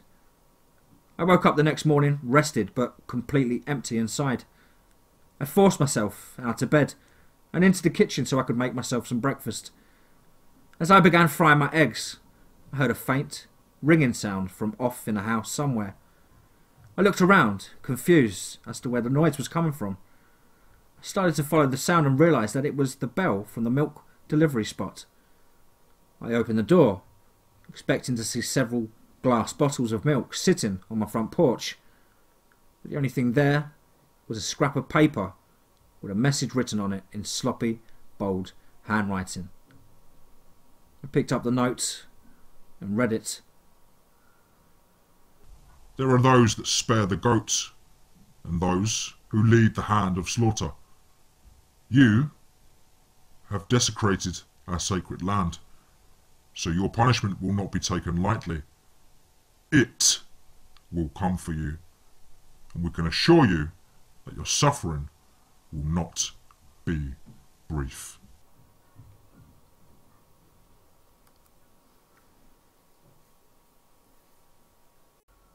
It runs in the family. Let's get straight into that. When Jessie cut her finger yesterday, something awoke inside of me. A deep, gnawing hunger. A terrible demon in my ribcage that scratched and clawed like a crazed rat in a desperate attempt to free itself. A sharp heightening of every sense, completely overwhelming me with smells and sounds in an instant. Jessie tried to lead me into the cellar, and I recoiled at her touch. I scratched and hit wildly at her, but she was able to get me down there and lock the door behind me. I heard a clunk as she secured the padlock around the handle. She was safe. Now, all we could do was wait it out. Every man in my family has shared my affliction. We don't know where it came from or where it will go, but we deal with it and try to lead normal lives. We don't know why it didn't affect the women, but we were grateful for that. Without my mother and sister, nothing would stop us from mauling each other whenever the full moon rolled around. Jessie didn't care. She loved me for me, and was there when no one else was. She was never bothered by my occasional outbursts, even when she was left with scars afterwards. We told the doctors it was our dog. The cellar was an escape-proof. No windows and only one door. That door had multiple locks and had been reinforced countless times, but the inner side of the door was still riddled with deep scratches. After Jessie locked me in the cellar, I stumbled over to the refrigerator. As I reached forward to open it, I noticed that my fingernails were beginning to elongate. Not good. I pulled the fridge open and hastily clutched at a package of raw steaks. Ripping the package open with my now sharp nails, I gripped a steak and tore into it with sharp teeth. Blood and juices dropped down my stubbly chin, and I was satisfied. I was still hungry. Heck, I was still starving. But eating meat always quelled the episode much faster. I finished off my steak and started on another one, and soon enough, the entire fridge had been emptied. A wave of weakness came over me as the episode came back to an end. I fell to my knees into a pool of steak blood. I quivered violently as I felt my incisors shrink and my fingernails shorten. After a few minutes of standing there, I heard the locks on the door unlock one by one, and Jessie came down the stairs. She came and knelt next to me, soaking her clothes in blood. Your dress, I mumbled, dazed. Oh, whatever, she replied. She wrapped her arms around me and hugged me close to her.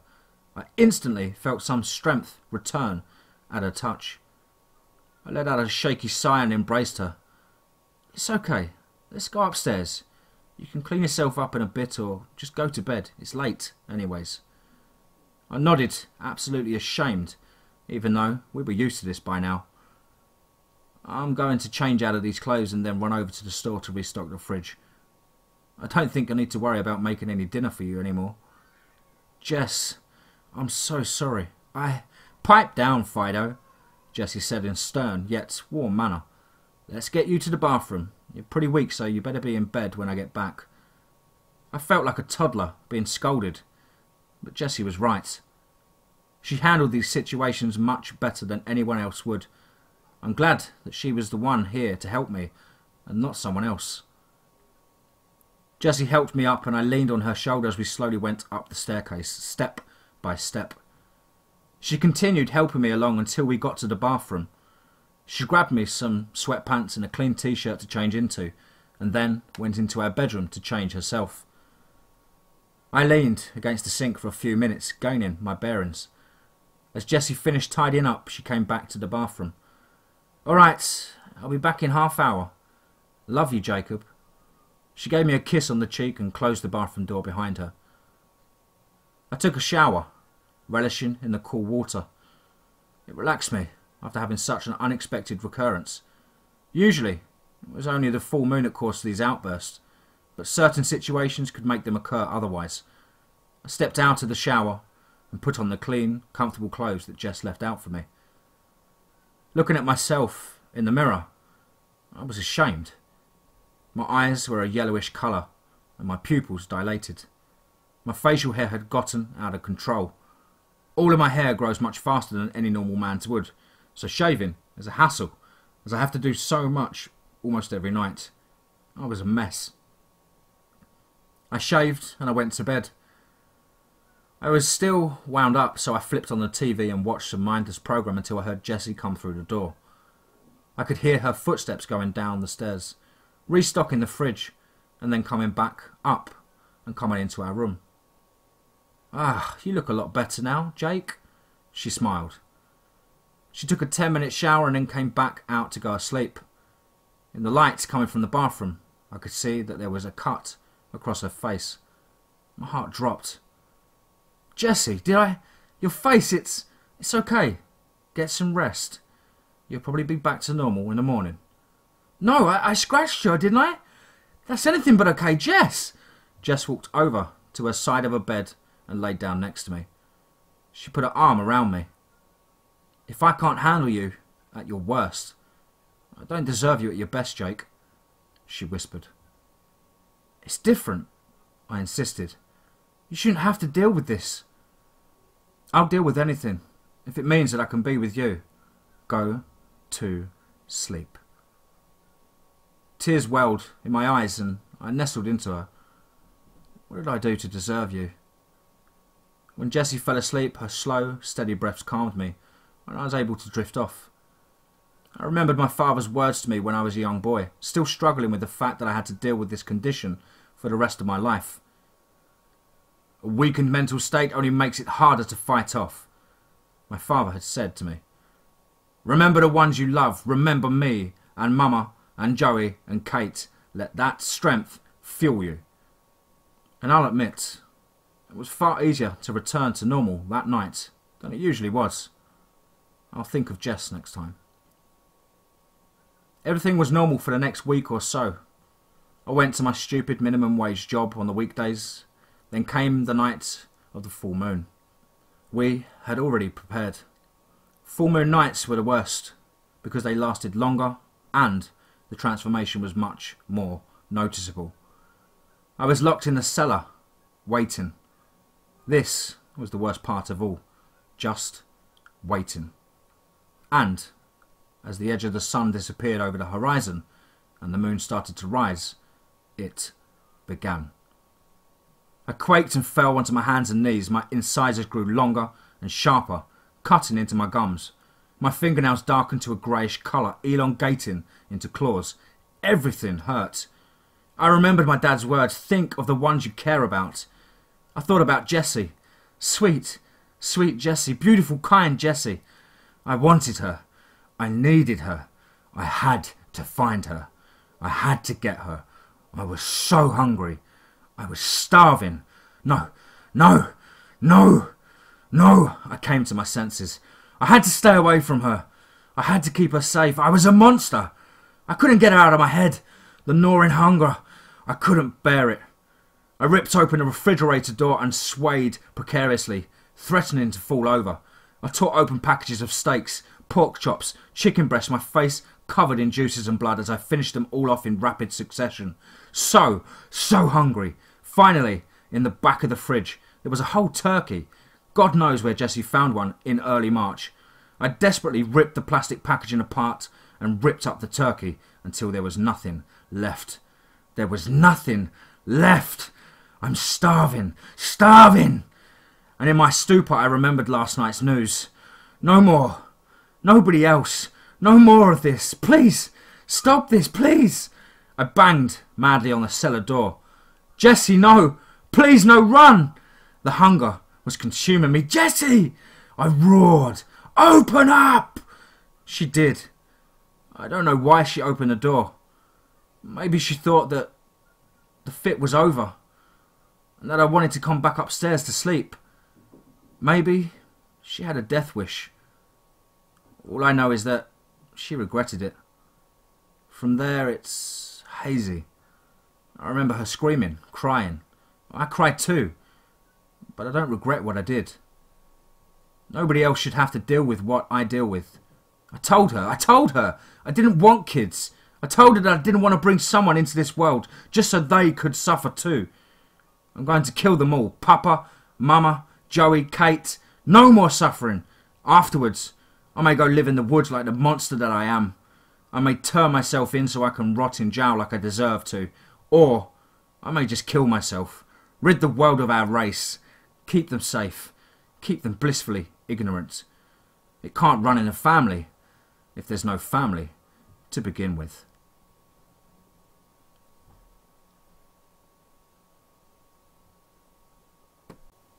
By the light of a dying fire. Let's get straight into that. Ever since history began, mankind has been fascinated by fire. In the days of the caveman, the hunter's campfire was often the only thing that protected our prehistoric ancestors from the predators that prowled the dark. The scenario must have been terrifying as the caveman sat around their fire knowing that death watched from the shadows. Something about this experience must have imprinted itself upon the human race back in those days. For even today, a campfire can bring a chill to most people's spine, given the right circumstances. One of the favourite pastimes on camping trips is to sit around the fire and tell scary stories. Many may find this tradition old-fashioned and cheesy, but I always felt a small thrill whenever the talk would turn to the tales of dark and disturbing while I was in the Boy Scouts. There is one night in particular that sticks in my memory. When I tell people about it, they are surprised that I'm not in therapy. People sometimes ask me, what's the scariest thing I've ever experienced? They're usually surprised when I tell them that I have to think about it for a while. I may not look like the sort of person that strange things happen to, but I have had far more than my fair share of weirdness in my life. One of these stories I have already told on No Sleep. This is another such story. To begin with, I have to provide some background information. I'm the oldest son of a large family, and I live in the northeastern United States. Once again, I've had to fudge the names of people and geographic locations, although some people may be able to recognise the places and people I am referring to. One of the greatest joys of my high school life were the activities with the Boy Scouts. I am an Eagle Scout and a Brotherhood member of the Order of the Arrow, Scouting's honour society. So, I am no stranger to the outdoors. In fact, I so loved scouting that once I was old enough, I joined the staff of Six Hills Scout Camp as a summer camp counsellor. Like most summer camps, I had co-workers who were among most of the awesome people that I've ever met. Others who I had wished I'd never met. And a whole lot of people in between. The two people that I hung out with the most were my friends, Topher and Joe. I actually ended up going to the same college as Topher, and that was how we became friends. But that is another story. Topher was a very logical guy who loved studying the plants and animals of the wilderness, and frequently expounded upon them at length, while Joe was more bookish and shy. The three of us were about the same age, and after our junior year of college, Joe found himself a girlfriend named Anne who frequently visited the camp. Unfortunately, for every Topher and Joe, there was a Kyle. Kyle was one of those people who made my skin crawl, and yet for some reason, most women found him irresistible. Kyle would frequently string along several lovesick girls at once, use them for what he wanted, drop them in the dirt afterwards, and then brag about it. Needless to say, no one could stand him, and the only reason he was on camp staff was because his uncle was camp director. The last person on camp staff to play into this story was Bert. Bert ran the camp's health lodge and was primarily responsible for giving out medications to the campers that needed it. The fact that Bert was in charge of the health lodge was a source of great amusement to most of the campers, as he was very old and not in the best of shape. In fact, he often drove around the camp in a golf cart, as he couldn't walk long distances very well. In spite of this, Bert was actually a pretty cool guy once you got to know him. He was an Eagle Scout and had travelled around the world a good deal, although he was very reticent about why he travelled so much. If you got him talking, he could tell some fascinating stories about the things he had done or the legends that he had heard. As the last weeks of summer camp drew to a close that year, there was a sense of melancholy among the staff members. As much as the kids had driven us crazy, we would miss them. The last of the scout troops had left that morning, and Joe, Anne, Topher and I were sitting around the campfire as the last of the evening light faded.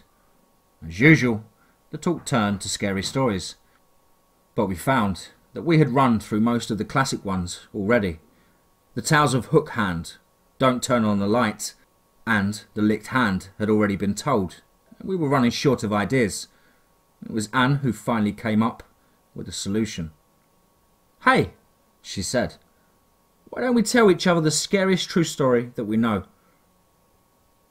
"Here we go with Baron von Ruthless 91 and that Aztec idol again," said Topher. "Don't even joke about that," I replied. "I'll go first," volunteered Anne. "Have you guys heard about those murders that happened up on the Mid-State Trail a few miles from here?" We agreed that we had. The campers had spoken little else for the last couple of weeks. "Well," continued Anne, "you guys don't know the full story. The cops are treating it as a homicide because one of the guys was tied to a tree before he was killed. The strange thing is that the other man and woman who were with him were practically torn to pieces. They found parts of them up to a mile away from where they were killed. What type of man could do something like that?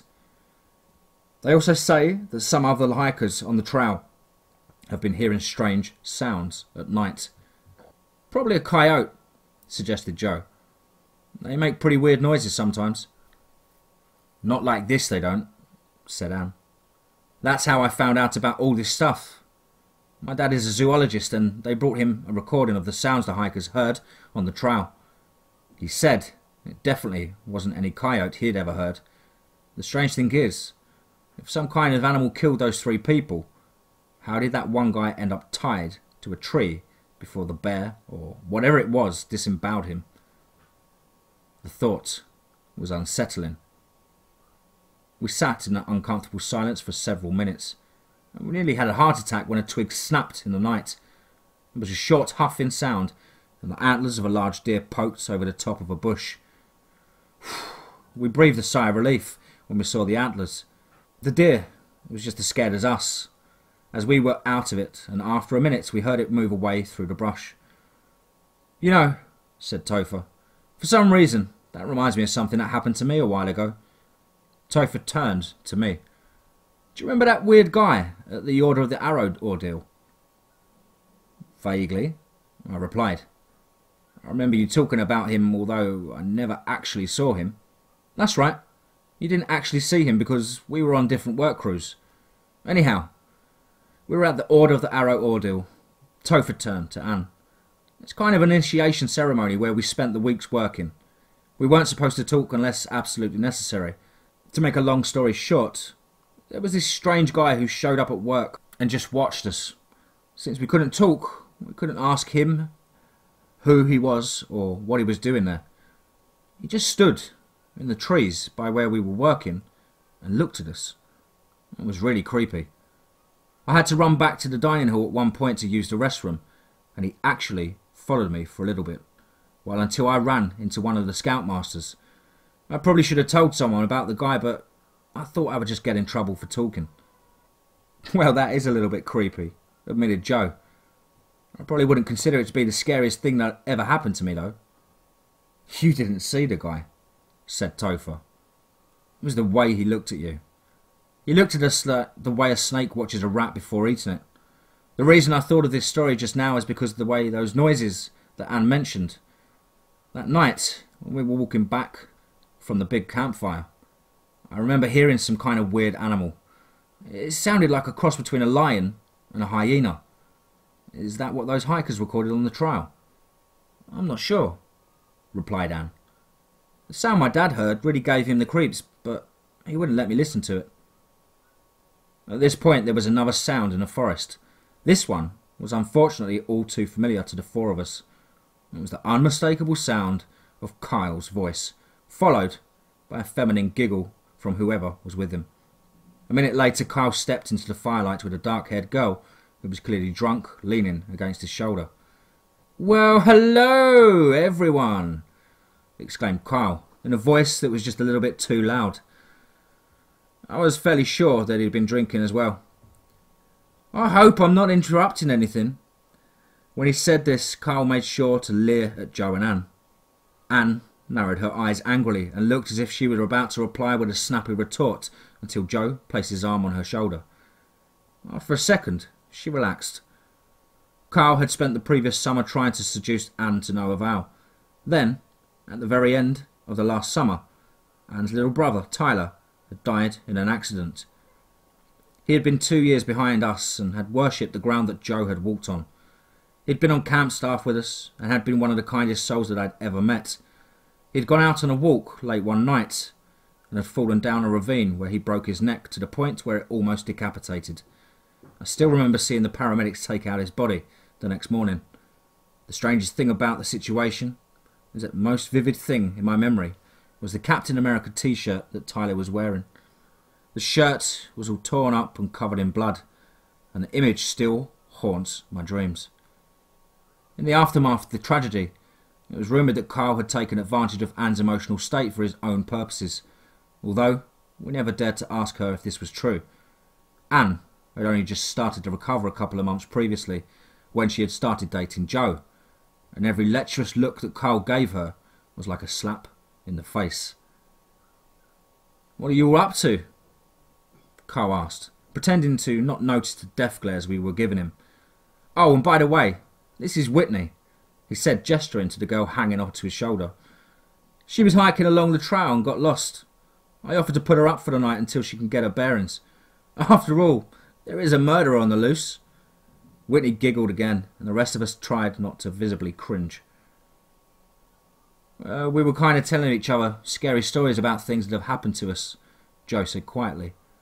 I guess it's my turn now. Carl let out a harsh guffaw. If this is going to be about that poor baby Tyler again, he jeered. At this point, I even started to stand up to show Carl exactly what I thought of him. Thankfully, for my well-being, Carl was pale and scrawny, but surprisingly strong.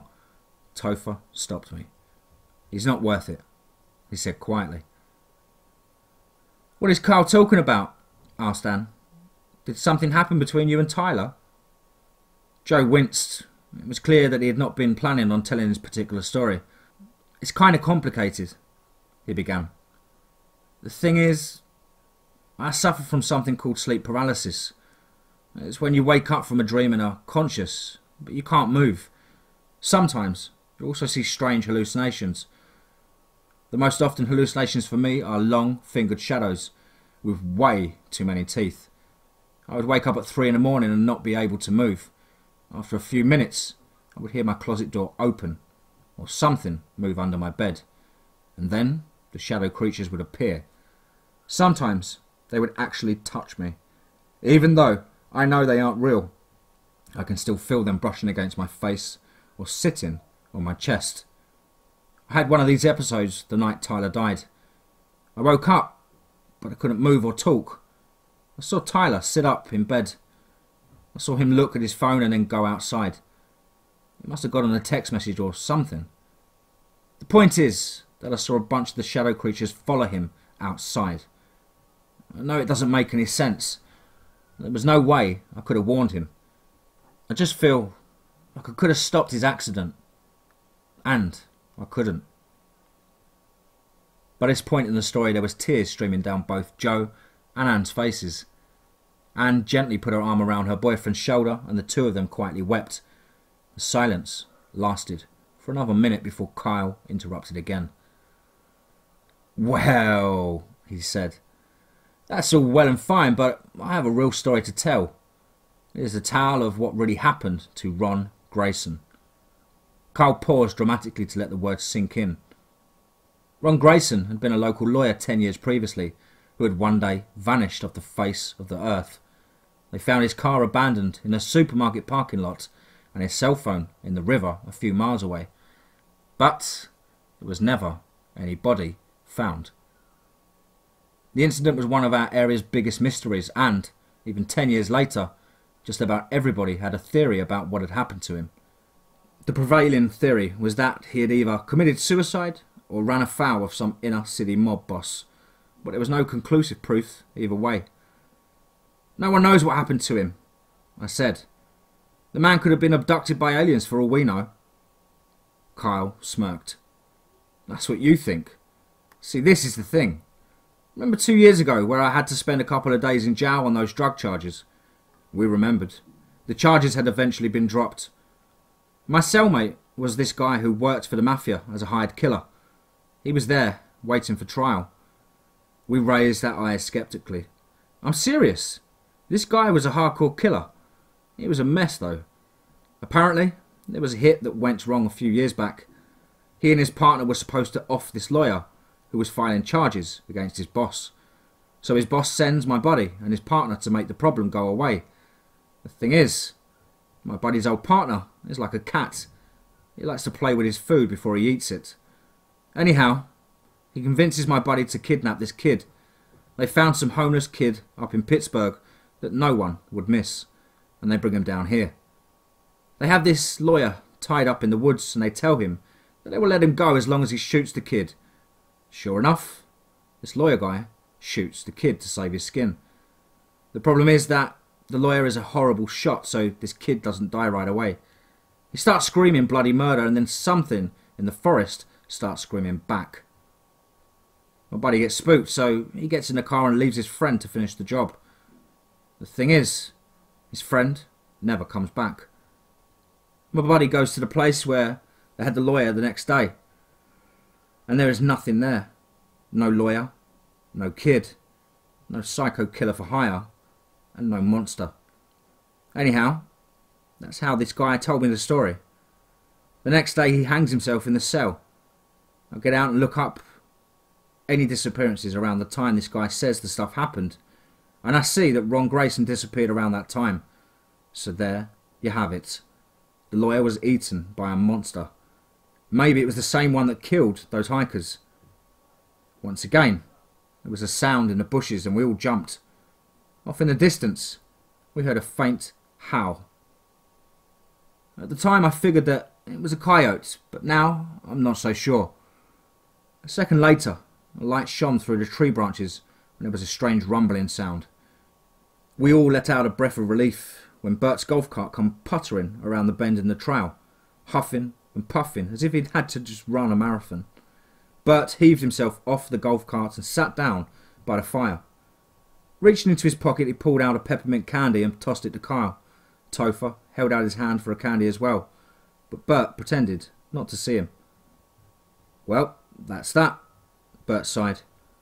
I just finished the run through the camp and everything is more or less in good shape. Although Troop 83 did leave a giant archway in the middle of the campsite for some reason.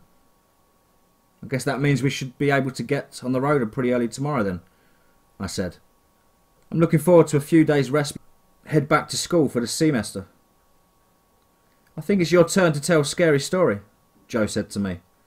And so, I began my tale. Kyle's story actually reminded me of something, I began. I think it's actually Ron Grayson at this very camp a year back or so. He's dead, interrupted Kyle.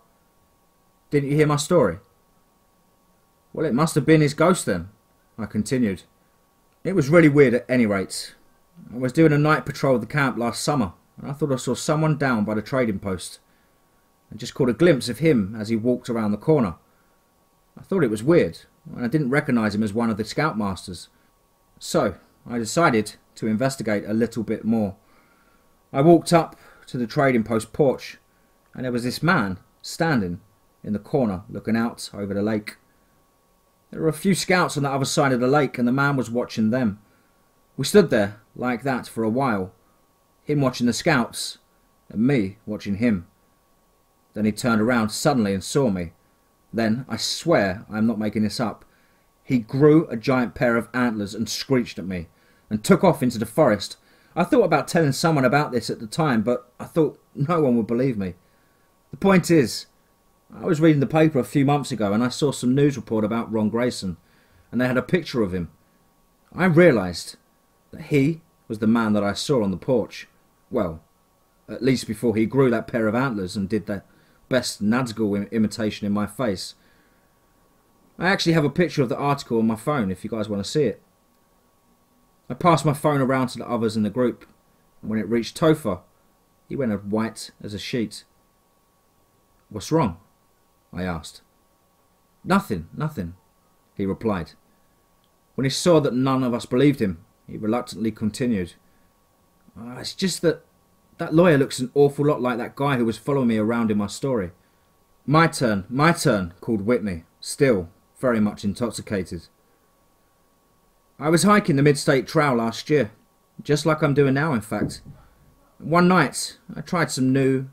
She cast a suspicious glance at Bert, and then continued in a quieter tone of voice. Tried some new stuff. It gave me the biggest high of my life, but it also made me see some strange things. So, anyhow, here I am, in the middle of the woods, and I have to go take a crap. So I go off by myself and take care of business. Keep in mind, during this entire thing, the trees are trying to tell me the meaning of life. Anyhow, I'm on my way back when I see Count Dracula fighting with Captain America on top of this hill. I realise that this is just the drugs, of course, but I still don't want them to see me. I can hear them yelling at each other. Captain was telling the Count to stay away from my sister, or something like that. It was weird. Eventually, Count Dracula hits Captain America over the head with a stick and then throws him down the other side of the hill. At this point, I decide to get out of there, so I slip away. On my way back to campsite, I see all kinds of crazy things. The trees started trying to attack me. These little goblins would laugh at me from behind the rocks. I think I also remember a bunch of bears or deer ballet dancing. It was a weird night. I'm tired. I think I'm going to go to sleep now." With that, Whitney lay down and began to snore. None of us quite knew what to make of that story, but philosophically stared into the fire before tossing Carl another peppermint candy. For some reason, Joe seemed particularly disturbed. "She said she saw Captain America getting thrown down a hill by a vampire," he mused. The image of a bloodstained t-shirt sprang into my mind. "You don't think that—" "Oh, for crying out loud!" yelled Carl. He seemed to be very unnerved by that story as well. The look in his eye resembled that of a frightened rabbit who had just detected danger. You guys aren't taking that load of bull seriously, are you? She had just ingested enough drugs to kill Charlie Sheen. Nothing she saw had any basis in what was really going on." "Are we sure of that?" murmured Bert. "There may have been a kernel of truth hidden in her story." "Come on, Whitney, we are leaving," Carl said, roughly shaking Whitney awake. "Not now, Edward. I want to sleep," she replied, and then promptly went back to snoring. This response seemed to anger Carl even more. Swearing at all of us, he stormed away from the fire into the night. "Did he really kill my brother?" asked Anne quietly. "We will probably never know for sure," said Bert. "Whitney probably doesn't recognise what she saw consciously. No jury in the world would ever convict based on something that may have been a drug hallucination, although the fact that she just called Kyle Edward is telling. I saw Kyle and Tyler having a heated discussion the day before he died. I mentioned this fact to the police, but the coroner ruled the death as an accident, and that was that." "So he is just going to get away with murder," said Topher angrily. "Where is the justice in that?" "Sometimes there is no justice in this life," replied Bert. "Sometimes we have to wait for the next life for our reward or punishment. In this case, however, I think the situation will take care of itself. It's getting late, and I have a scary story to tell you as well, before we go to bed. It's about a creature that was once called the Wendigo." As Bert began his story, the fire seemed to die down, and a cold wind sent a chill down our spines. Whitney let out a whimper in her sleep and curled up into a ball close to the coals of the fire. The shadows at the edges of the light seemed to stretch closer, and the insects and the night birds fell silent, as if they too were listening to Bert tell his story. The Native Americans would tell their children tales about the Wendigo. They sometimes called him a forest giant. The story goes that the Wendigo could change his shape so that no one could see him coming or kill him. The legend also goes that a man could become a Wendigo if he ever ate human flesh. That is how the old stories used to go. When I was a lot younger, I met a medicine man when I was doing some work on a reservation. He told me some stories about these creatures. He said that a man didn't have to be a cannibal in order to be turned into a Wendigo anymore, although that was still a good way to become one if anyone wanted such a thing. The man said that the Wendigo was in constant pain as a result of the curse. As the years went by, the pain would get worse and worse until it drove the Wendigo into a frenzy where it killed anything in its path. The medicine man said that there was only one way for the Wendigo to stop the pain, and that was for the Wendigo to attack someone who had been wicked as it was, someone with innocent blood on their hands, and turn them into a Wendigo. Then the pain would fade for a while, and eventually the original Wendigo would die after it had created a few new Wendigos. It is very difficult to kill a Wendigo, although there are certain things that attract them or repel them. They don't like light and the smell of garlic, for example, while fresh blood, peppermint, and the sound of young children will attract them like moths to a flame. A few years after the Second World War, there was a little boy who claims that he saw a Wendigo. He had gone out on an overnight backpacking trip with his troop when he became very sick. One of the scoutmasters had to drive him back in the dark along with one of the other scouts because of the buddy system. Now, this scoutmaster was not a nice man. He had only recently come to the United States and he claimed that he was Dutch. However, a lot of people who were actually German claimed to be Dutch in order to come into the United States. We were not that friendly towards the Germans, seeing as we had just fought a war against them. The rumour in the scout troop was that this particular adult leader was one of these Germans who had pretended to be Dutch. The rumour further went that not only was this man German, but he had been a Nazi. At any rate, the leader and the two boys were driving along the back roads towards the hospital, when all of a sudden they would see this man standing in the centre of the road. The adult leader swerves the car to avoid this guy and ends up crashing into a tree. One of the scouts was knocked unconscious in the crash, but the leader and the sixth scout were still alright. The leader gets out of the car and goes over to where the man is standing and starts to yell at him. The man doesn't say anything. He just stares at the leader and the two scouts. The sixth scout is back at the car and managed to drag his friend out of the wrecked vehicle where the scoutmaster had left them. At this point, the man in the road grows this big pair of antlers and opens his mouth wide. The scouts can see all of the man's teeth are at least 3 times the size of a normal man's teeth, and they are very, very sharp. The strange man jumps on the scoutmaster and begins to tear him apart before coming after the boys. Luckily, the one scout managed to find a large hollow log and pulled his friend inside before the monster could get to them. The Wendigo spent the rest of the night clawing at that log, trying to get at the boys.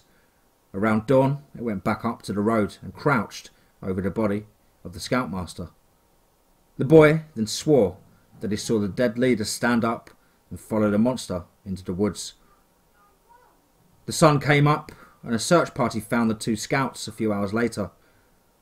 The little boy has spent the rest of his life looking up information on all kinds of monsters and travelling the world to hear the various stories about them, so he too could find out what happened to him that night. There was a long silence and Bert finished the story. Finally, Whitney let out a drunken giggle. Apparently she had woken up partway through the story.